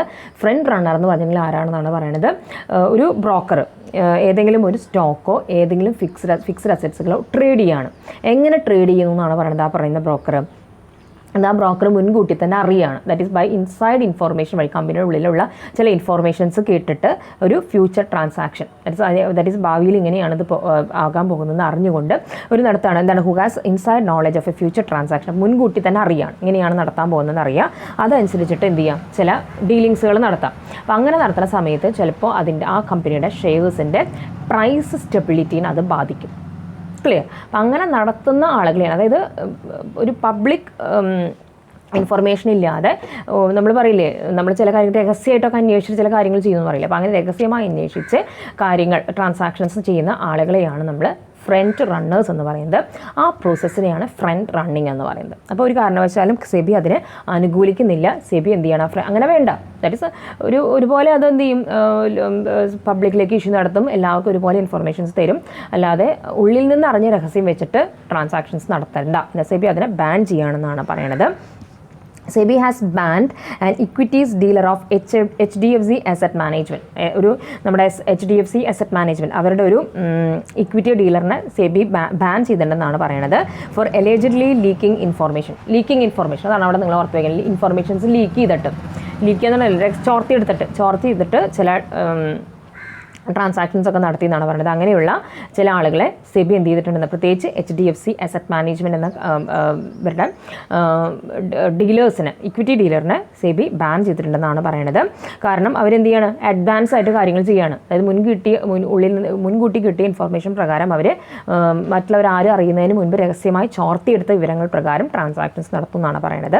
അപ്പോൾ അത് ഫ്രണ്ട് റണ്ണിങ് എന്താണെന്ന് നമുക്ക് പറഞ്ഞു തന്നിട്ട്, it involves buying and selling of shares by employees working for investment funds or brokers before executing orders for the fund or clients. കണ്ടോ, ആ ഓർഡർ എക്സിക്യൂട്ട് ചെയ്യുന്ന, ആ ഓർഡർ നിലവിൽ വന്നിട്ടില്ല, അതിന് മുൻപ് തന്നെ അത് എന്താണെന്ന് അവർ അറിഞ്ഞ് അതനുസരിച്ച് അവരെന്ത് ചെയ്തു, ആ ഒരു ഡീലിങ്സിലേക്ക് പോയി. അപ്പോൾ അത് അങ്ങനെയുള്ളതിന് സെബി ഒരു കാരണവശാലും പ്രോത്സാഹിപ്പിക്കുന്നില്ല. ക്ലിയർ, അത് മനസ്സിലാക്കി തന്നെ വെക്കാം. അപ്പോൾ സെബി അങ്ങനെയുള്ളവർ എന്ത് ചെയ്യുന്നുണ്ട്, ബാൻ ചെയ്യണമെന്നാണ് പറയുന്നത്. ഫ്രണ്ട് റണ്ണിങ് ഇൻക്രീസസ്, കാരണം ഈ ഫ്രണ്ട് റണ്ണിങ് ഇങ്ങനെ ഒരു ഏർപ്പാട് നടക്കുകയാണെന്നുണ്ടെങ്കിൽ എന്ത് ചെയ്യുന്നതാണ് പറയണത്, ചിലപ്പോൾ ഷെയർ പർച്ചേസിൻ്റെ the cost of share purchase കൂടാനുള്ള സാധ്യതയുണ്ട്. അതുപോലെ തന്നെ പ്രൈസ് കൂടുകയും ചെയ്യും. ചിലപ്പോൾ അതിന് കിട്ടുന്ന റിയലൈസേഷൻ അതിന് കിട്ടുന്ന ഇൻകം അത് നമുക്ക് കുറയാനുള്ള സാധ്യതയുണ്ട്. അപ്പോൾ അതാണ് പറയുന്നത് front running increases the cost of share purchase കൂടും. ചിലപ്പോൾ കോസ്റ്റ് അതിൻ്റെ ചിലവ് കൂടാനുള്ള സാധ്യതയുണ്ട്. Or reduces the realisations from share sale നടത്തുമ്പോൾ നമുക്ക് കിട്ടുന്ന ഇൻകം അതിൽ എന്ന് വെച്ചാൽ മുൻകൂട്ടി അറിഞ്ഞ് കുറച്ച് പേര് നടത്തി, പിന്നെ അത് രഹസ്യ സ്വഭാവം അവിടെ ഇല്ല. അപ്പോൾ അങ്ങനെയുള്ള ചില എന്താണ് പറയുന്നത് ആഫ്റ്റർ എഫക്റ്റ് ഉണ്ടെന്നുള്ളത് കൊണ്ട് തന്നെ സെബി അത് എന്ത് ചെയ്യുന്നുണ്ട്, ബാൻ ചെയ്യുന്നുണ്ട്. അപ്പോൾ അത് സെബിയുടെ ഒരു മേജർ റിഫോമായിട്ട് നമുക്ക് പറയാവുന്ന കാര്യങ്ങളാണ്. പിന്നെ എന്താണെന്നാണ് പറയുന്നത് സെബിയുടെ merchant banks can't refer clients for non market investment. SEBI പറഞ്ഞിട്ടുള്ള നെക്സ്റ്റ് കാര്യം എന്താണെന്നാണ് പറയുന്നത് മെർച്ചൻറ്റ് ബാങ്ക്സിന് ഒരു കാരണവശാലും എന്ത് ചെയ്യാൻ പറ്റില്ല, അവരുടെ അടുത്തേക്ക് ദാറ്റ് ഈസ് എന്താണ് മാർക്കറ്റ് ഇൻവെസ്റ്റ്മെൻറ്റ് വരുന്നവരൊക്കെ അവർക്ക് എന്ത് ചെയ്യാം, they can deal. Non market investment വരുന്നവരുടെ അടുത്തേക്ക് ഇവർ അങ്ങനെയുള്ള കാര്യങ്ങളൊന്നും പറയാൻ പാടില്ല. സെബി പറയുന്നത് ദാറ്റ് ഇസ് പക്ക മാർക്കറ്റ് ഇൻവെസ്റ്റ്മെൻറ്റിനെ കുറിച്ചിട്ടുള്ള കാര്യങ്ങളെല്ലാം മെർച്ചൻറ്റ് ബാങ്ക്സിന് ഡീൽ ചെയ്യാം. അല്ലാതെയുള്ള കാര്യങ്ങൾക്ക് വേണ്ടി ഒരു ക്ലയൻസിന് ഒരു കാരണവശാലും അവരെന്ത് ചെയ്യരുത്, പ്രോത്സാഹിപ്പിക്കരുത്. ഒരു റെഫർ അതായത് അവരെ പറയില്ല ഇങ്ങനെയുണ്ട് വേറെ കുറച്ച് കാര്യങ്ങളുണ്ട്, വേറെ കുറച്ച് ഇൻവെസ്റ്റ്മെൻറ്റ് പ്രപ്പോസൽസ് ഉണ്ട് എന്നൊക്കെ പറഞ്ഞിട്ട് അങ്ങനെയുള്ള കാര്യങ്ങൾക്കൊന്നും ക്ലയൻസിനെ പ്രോത്സാഹിപ്പിക്കാൻ പാടില്ല. സെബി അത് കൃത്യമായിട്ട് സെബി പറയുന്നുണ്ട്. Merchant bankers cannot refer clients for alternative investment. കണ്ടോ, അതായത് സെക്യൂരിറ്റീസ് മാർക്കറ്റ് അല്ലാതെ ഉണ്ടാവും വരുമ്പോൾ പറയും ഇങ്ങനെയല്ല കേട്ടോ, വേറെ ഉണ്ട്. ഇപ്പോൾ ഫോർ എക്സാമ്പിൾ റിയൽ എസ്റ്റേറ്റിൽ നിങ്ങൾക്ക് ഇൻവെസ്റ്റ് ചെയ്യാം, ഗോൾഡ് ഇൻവെസ്റ്റ് ചെയ്യാം, എനിക്ക് അറിയുന്ന വേറൊരു കമ്പനി ഉണ്ട്. അപ്പോൾ ആ രീതിയിൽ ഒരു കാരണവശാലും ക്ലയൻസിനെ മുതലെടുക്കുക എന്ന് പറയില്ല. അപ്പോൾ ആ രീതിയിൽ ഒന്നും മെർച്ചൻറ്റ് ബാങ്കേഴ്സ് ചെയ്യാൻ പാടില്ല. സെബി കൃത്യമായിട്ട് തന്നെ പറയുന്നു. അതായത് നമുക്ക് പറഞ്ഞു തരുന്നുണ്ട് അതുപോലെ കോർപ്പറേറ്റ് ഡെപ്പോസിറ്റുകളോ റിയൽ എസ്റ്റേറ്റുകളോ നിങ്ങൾക്ക് ഇതിനും നല്ല ലാഭം കിട്ടും, അതുകൊണ്ട് നിങ്ങൾ അതിലേക്ക് വായോ എന്ന രീതിയിലൊന്നും അവരെ എന്ത് ചെയ്യാൻ പാടില്ല, അവർക്ക് അങ്ങനെയുള്ള ഇൻഫർമേഷൻസ് ഒന്നും കൊടുക്കാനായിട്ട് പാടില്ല. SEBI said while rejecting a plea by Barclays securities അവരൊരു കേസ് നടത്തിയതിനനുസരിച്ചിട്ട് അവർ പറഞ്ഞതിന് അതിന് എഗെയിൻസ്റ്റ് ആയിട്ട് തന്നെ സെബി പറഞ്ഞിട്ടുണ്ട്, ഇല്ല അത് ന്യായീകരിക്കാൻ പറ്റുന്നതല്ല, ഒരു കാരണവശാലും അങ്ങനെയുള്ള കാര്യങ്ങളിലേക്ക് വേണ്ടി ക്ലയൻസിനോട് മെർച്ചൻറ്റ് ബാങ്കേഴ്സ് എന്ത് ചെയ്യേണ്ട, റിക്വസ്റ്റ് നടത്തേണ്ട കാര്യമില്ല എന്നാണ് പറയണത്. സെബി കൺഫേംഡ് ഉറപ്പിച്ച് പറഞ്ഞു the merchant bankers act as intermediaries between entities seek to raise capital through sale of securities and purchase of these securities. സെബിക്ക് എന്ത് കാര്യങ്ങളെക്കുറിച്ച് മാത്രം ഡീലിങ്സ് നടത്തിയാൽ മതി, purchase and sale of securities, അല്ലാതെയുള്ള ഒരു കാര്യങ്ങളെക്കുറിച്ചിട്ടും സെബിക്ക് എന്ത് ചെയ്യേണ്ട കാര്യമില്ല എന്നാണ് പറയണത്, ഡീലിങ്സുകൾ നടത്തേണ്ട കാര്യമില്ല. അത് ക്ലിയർ ആക്കിയിട്ടുണ്ടെന്നാണ് സെബി പറയുന്നത്. അല്ലാതെയുള്ള ഞാൻ റിയൽ എസ്റ്റേറ്റ് ഉണ്ട്, നമുക്ക് അതിൽ ഇൻവെസ്റ്റ് ചെയ്യാം, വേറെ കോർപ്പറേറ്റിൻ്റെ ചില ഡെപ്പോസിറ്റ്സുകളുണ്ട്, അതിൽ നിങ്ങൾക്ക് ഇതിലും നല്ല ഇൻട്രസ്റ്റ് കിട്ടും. അപ്പോൾ ആ രീതിയിലൊന്നും അവരെന്ത് ചെയ്യേണ്ട, മോട്ടിവേറ്റ് ചെയ്യേണ്ട കാര്യമില്ല. ക്ലിയർ ആയിട്ട് സെബി പറഞ്ഞിരിക്കുക എന്താണ്, they can only deal with the purchase and sale of securities. Clear. പിന്നെ പറയുന്നത് എന്താണെന്നാണ് പറയുന്നത്, SEBI plan circuit filter from listing day. ഒരു സംഭവമാണ്. അപ്പോൾ അത് സർക്യൂട്ട് ഫിൽട്ടർ എന്നുള്ളത് may be A new term ആയിരിക്കും നിങ്ങൾക്ക്. സെബി എന്താണ് പ്ലാൻ ചെയ്യുന്നത്, ഒരു സർക്യൂട്ട് ഫിൽട്ടർ കൊണ്ടുവരാനായിട്ട് സെബി ഉദ്ദേശിക്കുന്നു ലിസ്റ്റിംഗ് ഡേ തൊട്ടിട്ട്. ഒരു സർക്യൂട്ട് ഫിൽട്ടർ എന്നാണ് പറയുന്നത്. അതായത് SEBI is considering imposing circuit filter on the day of listing to check excessive volatility എന്ന് പറഞ്ഞാൽ ഭയങ്കരമായിട്ടുള്ള ചേഞ്ച്, ഞാൻ നമ്മൾ വോൾട്ടാലിറ്റി എന്ന് പറയുന്നത്. അപ്പോൾ അങ്ങനെ ഭയങ്കരമായിട്ടുള്ള ചേഞ്ചുകളിൽ നിന്നൊക്കെ ഒന്ന് പ്രൊട്ടക്റ്റ് ചെയ്യുക, അല്ലെങ്കിൽ അതൊന്ന് ചെക്ക് ചെയ്യാൻ വേണ്ടിയിട്ട് സെബി ഒരു കാര്യം ആലോചിക്കുന്നുണ്ട്. സർക്യൂട്ട് ഫിൽട്ടർ എന്ന് പറഞ്ഞിട്ടുള്ളൊരു കോൺസെപ്റ്റ് സെബി ആലോചിക്കുന്നുണ്ടെന്നാണ് പറയുന്നത്. അപ്പോൾ എന്താണ് ഈ സർക്യൂട്ട് ഫിൽട്ടർ എന്നാണ് അറിഞ്ഞിരിക്കേണ്ടത്. അതിനെക്കുറിച്ച് പറയുന്നത് എന്താണ്, it is a mechanism to curb excessive volatility in the മാർക്കറ്റിൽ ഉണ്ടാകുന്ന ഭയങ്കരമായിട്ടുള്ള ചേഞ്ചുകളെ എന്ത് ചെയ്യാനുള്ളതാണ്, ഒന്ന് റെസിസ്റ്റ് ചെയ്യാൻ, അതിനൊന്ന് തടയാൻ വേണ്ടി ഉപയോഗിക്കുന്ന ഒരു മെക്കാനിസമാണ് എന്തെന്ന് പറയുന്നത് സർക്യൂട്ട് ഫിൽട്ടർ. ഇല്ല, അപ്പോൾ അത് ക്ലിയർ ആയിട്ട് മനസ്സിലാക്കി വയ്ക്കുക. സർക്യൂട്ട് ഫിൽട്ടർ എന്ന് പറയുന്നതാണ് ഒരു മെക്കാനിസമാണ് ഭയങ്കരമായിട്ട് മാർക്കറ്റിലുണ്ടാകുന്ന സെക്യൂരിറ്റീസ് മാർക്കറ്റിലുണ്ടാകുന്ന വോൾട്ടാലിറ്റിയെ അതൊന്ന് കുറയ്ക്കാൻ വേണ്ടിയിട്ടുള്ള ഒരു മെക്കാനിസമാണെന്നാണ് പറയുന്നത്. അതായത് അതിലെങ്ങനെയാണെന്ന് വെച്ചിട്ടുണ്ടെങ്കിൽ stipulated price limits of any index or stock based on the previous day's closing price. അപ്പോൾ അതിൽ അത് എന്താണെന്നുണ്ടെങ്കിൽ അത് അപ്പോൾ അങ്ങനെ ഒരു മെക്കാനിസം ആണെന്നുള്ളതാണ് പറയണത്. അതായത് നമ്മൾ ഒരു സാധാരണ നിലയ്ക്ക് നമ്മൾ ഒരു സ്റ്റോക്കിൻ്റെ പ്രൈസ് നമ്മളെങ്ങനെയാണ് തീരുമാനിക്കുക, അല്ലെങ്കിൽ പ്രൈസിന് ലിമിറ്റ് വെക്കുകയെന്നുണ്ടെങ്കിൽ അതിൻ്റെ ക്ലോസിങ് പ്രൈസിൽ നമ്മൾ പഠിച്ചിട്ടുള്ള കാര്യം തന്നെയാണ്, തലേ ദിവസത്തെ ക്ലോസിങ് പ്രൈസ് അതായിരിക്കും പിറ്റേ ദിവസത്തെ സ്റ്റാർട്ടിംഗ് പ്രൈസ് എന്ന് പറയുന്നത്. അപ്പോൾ അതനുസരിച്ചിട്ട് എന്ത് ചെയ്യണം, ഒരു പ്രൈസ് ലിമിറ്റ് വെക്കും. അപ്പോൾ ആ രീതിയിൽ തന്നെ മതി എന്നാണ് പറയണത്. അത് എന്ന് തൊട്ട് വേണം എന്നാണ് സെബി പറയണത്. ദാറ്റ് ഈസ് പുതിയ റിഫോം പ്രകാരം സെബി പറയണത് ലിസ്റ്റിംഗ് ഡേ തൊട്ട് തന്നെ, അത് എന്നാണോ ഈ കമ്പനി ലിസ്റ്റ് ചെയ്തിട്ട് ഇഷ്യൂ ഓഫ് ഷെയർ തുടങ്ങിയെങ്കിൽ അന്ന് തൊട്ട് തന്നെ എന്ത് ചെയ്യണം, ഇത് നടപ്പിലാക്കണം എന്നാണ് സെബി പറയുന്നത്. അപ്പോൾ പക്ഷേ അതെന്താ കാരണം എന്ന് വെച്ചിട്ടുണ്ടെങ്കിൽ ഇപ്പോഴത്തെ ഒരു സിസ്റ്റം അനുസരിച്ച് സെബിയിൽ എങ്ങനെയാണെന്ന് വെച്ചിട്ടുണ്ടെങ്കിൽ പിറ്റേ ദിവസം തൊട്ടിട്ടാണ് ഇങ്ങനെ ഒരു സർക്യൂട്ട് ഫിൽറ്റർ കൊണ്ടുവരുള്ളൂ. പക്ഷേ സെബി പറയണത് now circuit filter is imposed from the ഇപ്പോഴത്തെ ഒരു കഥ വെച്ചിട്ടുണ്ടെങ്കിൽ ഡേ ആഫ്റ്റർ ലിസ്റ്റിംഗ് നടത്തി പിറ്റേ ദിവസം തൊട്ടാണ് ഈ സർക്യൂട്ട് ഫിൽറ്റർ കൊണ്ടുവരുന്നുള്ളൂ. പക്ഷെ അതല്ല പറയണത്, സർക്യൂട്ട് ഫിൽറ്റർ എന്ന് തൊട്ട് കൊണ്ടുവരണം, എന്നാണോ ലിസ്റ്റ് ചെയ്തത് അന്ന് തൊട്ട് തന്നെ സർക്യൂട്ട് ഫിൽറ്റർ കൊണ്ടുവരണം എന്നാണ് പറയുന്നത്. അതായത് എന്താ അങ്ങനെ മുമ്പ് പറഞ്ഞല്ലോ, ഡേ ആഫ്റ്റർ ലിസ്റ്റിംഗ് ആണ് ചെയ്തിരുന്നത്. If circuit filter is imposed on the listing day, ആ ലിസ്റ്റ് ചെയ്ത ഡേറ്റിൽ തന്നെ നമ്മൾ ഈ സർക്യൂട്ട് ഫിൽറ്റർ എന്നുള്ള മെക്കാനിസം, അത് ക്ലിയർ ആയല്ലോ, എന്താണ് വോൾട്ടാലിറ്റിയെ റെഡ്യൂസ് ചെയ്യാനുള്ള ഒരു മെക്കാനിസമാണ് കൊണ്ടുവന്നിട്ടുണ്ടെങ്കിൽ. ശരിക്കും പറയുകയാണെന്നുണ്ടെങ്കിൽ സെബി അതിനുള്ള കാരണം പറയുന്നത് ലിസ്റ്റിംഗ് ഡേ തൊട്ട് തന്നെ ഈ ഒരു സർക്യൂട്ട് ഫിൽറ്റർ കൊണ്ടുവരണം എന്ന് സെബി ഇൻസിസ്റ്റ് ചെയ്യാനുള്ള വൺ ഓഫ് ദ റീസൺ എന്ന് പറയുന്നത് വെച്ചിട്ടുണ്ടെങ്കിൽ ഒരു പുതിയ ഷെയർ ലിസ്റ്റിംഗ് നടത്തി, അതിൻ്റെ ഇഷ്യൂ നടന്നു. അപ്പോൾ അതിൻ്റെ പ്രൈസ് എന്ത് ചെയ്യില്ല എന്നാണ് പറയുന്നത്, ഒരു ലെവലിന് മുകളിലേക്കോ ഒരു ലെവലിന് താഴേക്കോ പോയില്ല. അപ്പോൾ അതുകൊണ്ട് സെബി പറയുന്നത് എന്താണ്, എന്നാണോ ലിസ്റ്റ് ചെയ്തത് ആ ലിസ്റ്റ് ചെയ്ത അന്ന് തൊട്ട് ഈ ഒരു സർക്യൂട്ട് ഫിൽറ്റർ എന്നുള്ള മെക്കാനിസം കൊണ്ടുവരണം.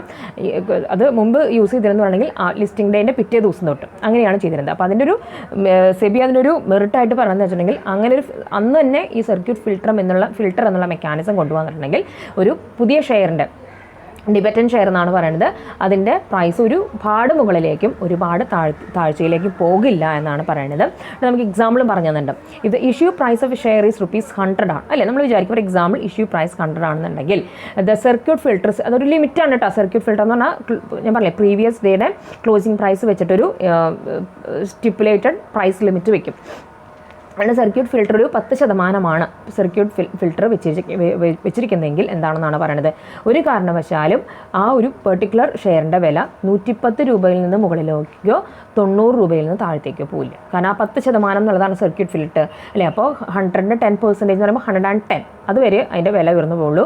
90 ആ 90ക്ക് താഴെയും അതിൻ്റെ വില പോവില്ല. അപ്പോൾ ഒരുപാട് ഭയങ്കരമായിട്ടുള്ള ഈ വോൾട്ടാലിറ്റി അതുവഴി എന്ത് ചെയ്യാം, കുറയ്ക്കാൻ സാധിക്കുമെന്നാണ് സെബി പറയുന്നത്. അതാണ് SEBI plan circuit filter from listing day എന്ന് പറയുന്നത്. ഓക്കെ, പിന്നെ പറയുന്നത് എന്താണെന്നാണ് പറയുന്നത്, SEBI for colour codes for mutual fund plans. അത് ഞാൻ പറഞ്ഞു തരേണ്ട കാര്യമില്ല, ഞാൻ ഓൾറെഡി നിങ്ങൾക്ക് പറഞ്ഞു തന്നിരുന്നതാണ്. മ്യൂച്വൽ ഫണ്ട് എടുത്തപ്പോൾ ഒരു കളർ കോഡ് ഉണ്ട്, ഞാൻ അതിൻ്റെ ഫിഗർ വരെ നിങ്ങൾക്ക് സ്ലൈഡായിട്ട് ഇട്ട് തന്നിരുന്നു എന്നാണ് എൻ്റെ ഓർമ്മ. 3 കളറാണ് ഉണ്ടായിരിക്കുക. അതായത് എന്തൊക്കെയായിരിക്കും, റെഡ് ഫോർ ഹൈ റിസ്ക് അസറ്റ്സിന്, യെല്ലോ മോഡറേറ്റ് റിസ്കിനുള്ളത്, ഗ്രീൻ എന്തിനാണെന്ന് ലോ റിസ്ക് ഇല്ലേ. അപ്പോൾ ഞാൻ പറഞ്ഞു തന്നിട്ടുള്ള പോയിൻ്റാണത്.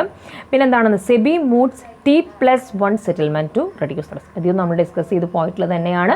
ദാറ്റ് ഈസ് ആദ്യത്തെ ഉണ്ടായിരുന്ന T+1 2 എന്നുള്ള ആ സെറ്റിൽമെൻറ്റിലേക്ക് വേണ്ടി അന്ന് തന്നെ അതിൻ്റെ സെറ്റിൽമെൻറ്റ് നടത്താം. ആ ഏത് ഡേറ്റിനാണോ ആ വിത്തിൻ ദാറ്റ് ഡേയിൽ തന്നെ ഇതിൻ്റെ സെറ്റിൽമെൻറ്റ് നടത്താം. Settlement occurs when the buyers demat account is credited with the securities. Buyer വാങ്ങിച്ച അയാളുടെ അക്കൗണ്ടിലേക്ക് ഈ പറയുന്ന സ്റ്റോക്സ് കിട്ടുകയും സെല്ലറുടെ അക്കൗണ്ടിലേക്ക് ആ എമൗണ്ട് കിട്ടിക്കഴിഞ്ഞിട്ടുണ്ടെങ്കിൽ അവിടെ സെറ്റിൽമെൻറ്റ് നടക്കുന്നതാണ് പറയുന്നത്. ഇപ്പോഴത്തെ ഒരു സെറ്റിൽമെൻറ്റ് എന്ന് പറഞ്ഞിട്ടുണ്ടെങ്കിൽ ഈ ട്രേഡ് നടന്നിട്ട് 2 ദിവസത്തിനുള്ളിൽ എന്നുള്ളതാണ്. അപ്പോൾ അതല്ല സെബി പറയുന്നത്, നമ്മൾ ഓൾറെഡി പഠിച്ചു കഴിഞ്ഞാൽ ആണ് ഇപ്പോഴത്തെ നമ്മുടെ ഏതാണ് T+1. അപ്പോൾ അന്ന് തന്നെ ഈ സെറ്റിൽമെൻറ്റ് നടത്തിയിരിക്കണം. സെല്ലർക്ക് പൈസയും കിട്ടണം, ബയർക്ക് അന്ന് തന്നെ എന്ത് കിട്ടണം, ദാറ്റ് ഈസ് സെക്യൂരിറ്റീസും കിട്ടണം. അപ്പോൾ അതാണ് അത് സെബി കൊണ്ടുള്ള പിന്നെ ഒരു റിഫോം എന്ന് പറയുന്നത്. പിന്നെ സെബി നോക്കുന്നത് എന്താണെന്നാണ് പറയുന്നത്, SEBI moves to curb markets manipulation in low volume scripts. അപ്പോൾ അതായത് തീരെ ട്രാൻസാക്ഷൻസ് നടക്കാത്ത സ്റ്റോക്കിൽ എന്ത് ചെയ്യണമെന്നാണ് പറയുന്നത്, അതിലുള്ള മാനിപ്പുലേഷൻസ് ഒന്ന് റെസ്ട്രിക്റ്റ് ചെയ്യാനായിട്ട് സെബി ചില മൂവ്മെൻറ്റുകൾ ചെയ്യുന്നുണ്ട്, സെബി ചില സ്റ്റെപ്സ് എടുക്കുന്നുണ്ടെന്നാണ് പറയുന്നത്.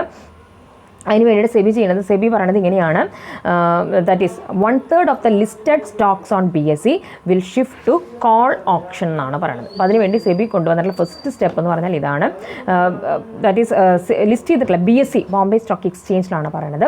അവിടെ ലിസ്റ്റ് ചെയ്തിട്ടുള്ള മൊത്തം ഷെയർസിൻ്റെ 1/3 എന്തിലേക്ക് ഷിഫ്റ്റ് ചെയ്യും, കോൾ ഓപ്ഷൻസിലേക്ക് എന്ത് ചെയ്യും, ഷിഫ്റ്റ് ചെയ്യും. കോൾ ഓപ്ഷൻ എന്ന് പറഞ്ഞാൽ ഇത്രയേ ഉള്ളൂ, എന്ത് ചെയ്യും, ഒരു മാക്സിമം പ്രൈസ് ബയർ എന്ത് ചെയ്യും, ഒരു മാക്സിമം പ്രൈസ് സെറ്റ് ചെയ്യും, at which they will buy, and seller എന്ത് ചെയ്യും, ഒരു മിനിമം പ്രൈസ് സെറ്റ് ചെയ്യും, at which they are willing to sell. അതിനെയാണ് നമ്മൾ കോൾ ഓപ്ഷൻ. അപ്പോൾ 2 കൂട്ടത്തിലുണ്ടായിരിക്കും, ഒരു ബയറും ഒരു സെല്ലറും ഉണ്ടായിരിക്കും. ബയർ ഒരു മാക്സിമം റേറ്റ് എന്ത് ചെയ്യും, ഫിക്സ് ചെയ്യും, ആ പ്രൈസിൽ അവർ എന്ത് ചെയ്യുള്ളൂ, അത് ബൈ ചെയ്യുള്ളൂ. അതേപോലെ സെല്ലർ എന്ത് ചെയ്യും എന്നാണ് പറയുന്നത്, ഒരു മിനിമം ലിമിറ്റ് സെറ്റ് ചെയ്യും, ആ മിനിമം പ്രൈസിൽ അവരെന്ത് ചെയ്യുള്ളൂ, അവരത് വിൽക്കാനായിട്ട് തയ്യാറാവുള്ളൂ. അപ്പോൾ അതിനെയാണ് നമ്മൾ കോൾ ഓപ്ഷൻ എന്ന് പറയുന്നത്. അപ്പോൾ അത് കോൾ ഓപ്ഷനിലേക്ക് ഷിഫ്റ്റ് ചെയ്യണം എന്നാണ് സെബി പറയുന്നത്. മൊത്തം BSEയിലുള്ള സ്റ്റോക്സിൻ്റെ 1/3 has to be shifted to call option എന്നാണ് പറയുന്നത്. That is on the Bombay stock exchange. And അതുപോലെ തന്നെ അപ്പോൾ BSEയിലുള്ള 1/3 സ്റ്റോക്സും NSEയിലുള്ള 50% സ്റ്റോക്സും എന്ത് ചെയ്യണം എന്നാണ് പറയുന്നത്, ഈ ഒരു കോൾ ഓപ്ഷനിലേക്ക് പോകണം എന്നാണ് പറയുന്നത്. And it cannot be boat or sold at an instance notice. അത്രയാണ് സെബി ഉദ്ദേശിക്കുന്നത്. അതായത് പെട്ടെന്ന് ഒരു ദിവസം ഒരു ഇതിൽ നമുക്ക് പെട്ടെന്ന് തന്നെ അതിൻ്റെ പെട്ടെന്ന് ഉണ്ടാകുന്ന നോട്ടീസ് അതനുസരിച്ച് അത് വിക്കൽ വാങ്ങൽ നടത്താനായിട്ട് പറ്റില്ല. അത് എന്ത് ചെയ്തിട്ടുണ്ട്, അതിൻ്റെ NSEയിലാണെങ്കിൽ അതിൻ്റെ 15% ഈ കോൾ ഓപ്ഷനിലേക്ക് പോകണം. അതായത് മുൻപ് ഫിക്സ് ചെയ്ത പ്രൈസ് അനുസരിച്ച് പോകണം. BSEയിലാണെങ്കിൽ മൊത്തം ഷെയർസിൻ്റെ 1/3 ഈ കോൾ ഓപ്ഷനിലേക്ക്, ആ ഒരു ഓപ്ഷനിലേക്ക് പോകണം. കാരണം അങ്ങനെ മാറ്റിയ ഷെയർസ് നമുക്ക് എന്ത് ചെയ്യാൻ പറ്റില്ല, പെട്ടെന്ന് ഒരു ഇൻസ്റ്റൻറ്റ് നോട്ടീസ് എന്ന് പറഞ്ഞാൽ പെട്ടെന്ന് ഉണ്ടാകുന്ന ഒരു നോട്ടീസ് അനുസരിച്ച് അതിൻ്റെ ട്രാൻസാക്ഷൻസ് ബൈയിങ് ഓർ സെല്ലിംഗ് നടക്കില്ല. അത് സെബി കൊണ്ടുവരുന്ന ഒരു റിഫോം ആയിട്ടാണെന്നാണ് പറയുന്നത്. Orders for buy and sell in these scripts will be executed in 8-minute burst once every hour എന്നാണെന്നാണ് പറയുന്നത്. ഈ പറയുന്ന സ്ക്രിപ്റ്റ്സിൻ്റെ ബൈ ആൻഡ് സെൽ എന്ന് പറയുന്നത് എങ്ങനെ നടക്കുന്നതാണ് പറയുന്നത്. ദാറ്റ് ഈസ് ഒരു മണിക്കൂറിൽ 8 മിനിറ്റ്, അതാണ് ഒരു കണക്ക് പറയണത്. It will be executed in 8-minute burst ചെയ്യാന്നുള്ളതാണ്. ഇവിടെ പറയുമ്പോൾ അത് നടക്കുക എന്നുള്ള രീതിയിലേ പറയുന്നുള്ളൂ. വൺസ് എവറി അവർ എന്നാണ് പറയുന്നത്. They are thinly traded stocks and susceptible to manipulation by market operators. അപ്പോൾ അതിനുള്ള റീസൺ സെബി പറഞ്ഞതെന്ന് വെച്ചിട്ടുണ്ടെങ്കിൽ അത് വളരെ തിൻലി ട്രേഡഡ് എന്ന് പറയുന്നതാണ്, വളരെ കുറച്ച് ട്രാൻസാക്ഷൻ നടക്കുന്ന സ്റ്റോക്കുകളാണ് അങ്ങനെയുള്ളത്. അപ്പോൾ അവർ പെട്ടെന്ന് എന്ത് ചെയ്യാമെന്നാണ് പറയുന്നത്, പെട്ടെന്ന് അതിൽ മാനിപ്പുലേഷൻസ് നടക്കാനുള്ള സാധ്യത കുറവാണ്. അതുകൊണ്ട് തന്നെ അങ്ങനത്തെ ഷെയർസ് ഉണ്ടെങ്കിൽ അത് ഏതിലേക്ക് മാറണം എന്നാണ് പറയുന്നത്, കോൾ ഓപ്ഷൻ എന്ന് പറഞ്ഞിട്ടുള്ള ഈ ഒരു സംഭവത്തിലേക്ക് മാറണം. അത് സെബി കൊണ്ടുവന്നിട്ടുള്ള ഒരു റിഫോമാണ്. ഓക്കെ, അപ്പോൾ ഇത്രയും കഴിഞ്ഞ് വന്നപ്പോൾ എനിക്കറിയാം കുറച്ചിങ്ങനെ നമുക്ക് പെട്ടെന്ന് എന്നാലും വായിച്ചെടുക്കണം. ടെക്സ്റ്റിൽ നമുക്ക് തന്നിട്ടുള്ള കാര്യങ്ങളാണ്. അപ്പം അതിൻ്റെ സെബിയുടെ കുറച്ച് കാര്യങ്ങളാണ് പറഞ്ഞിരിക്കുന്നത്. ഇനി ഞാൻ പറഞ്ഞത് കിട്ടുന്നില്ല. അപ്പോൾ that's for today. Thank you for watching my class. Thank you my dear student.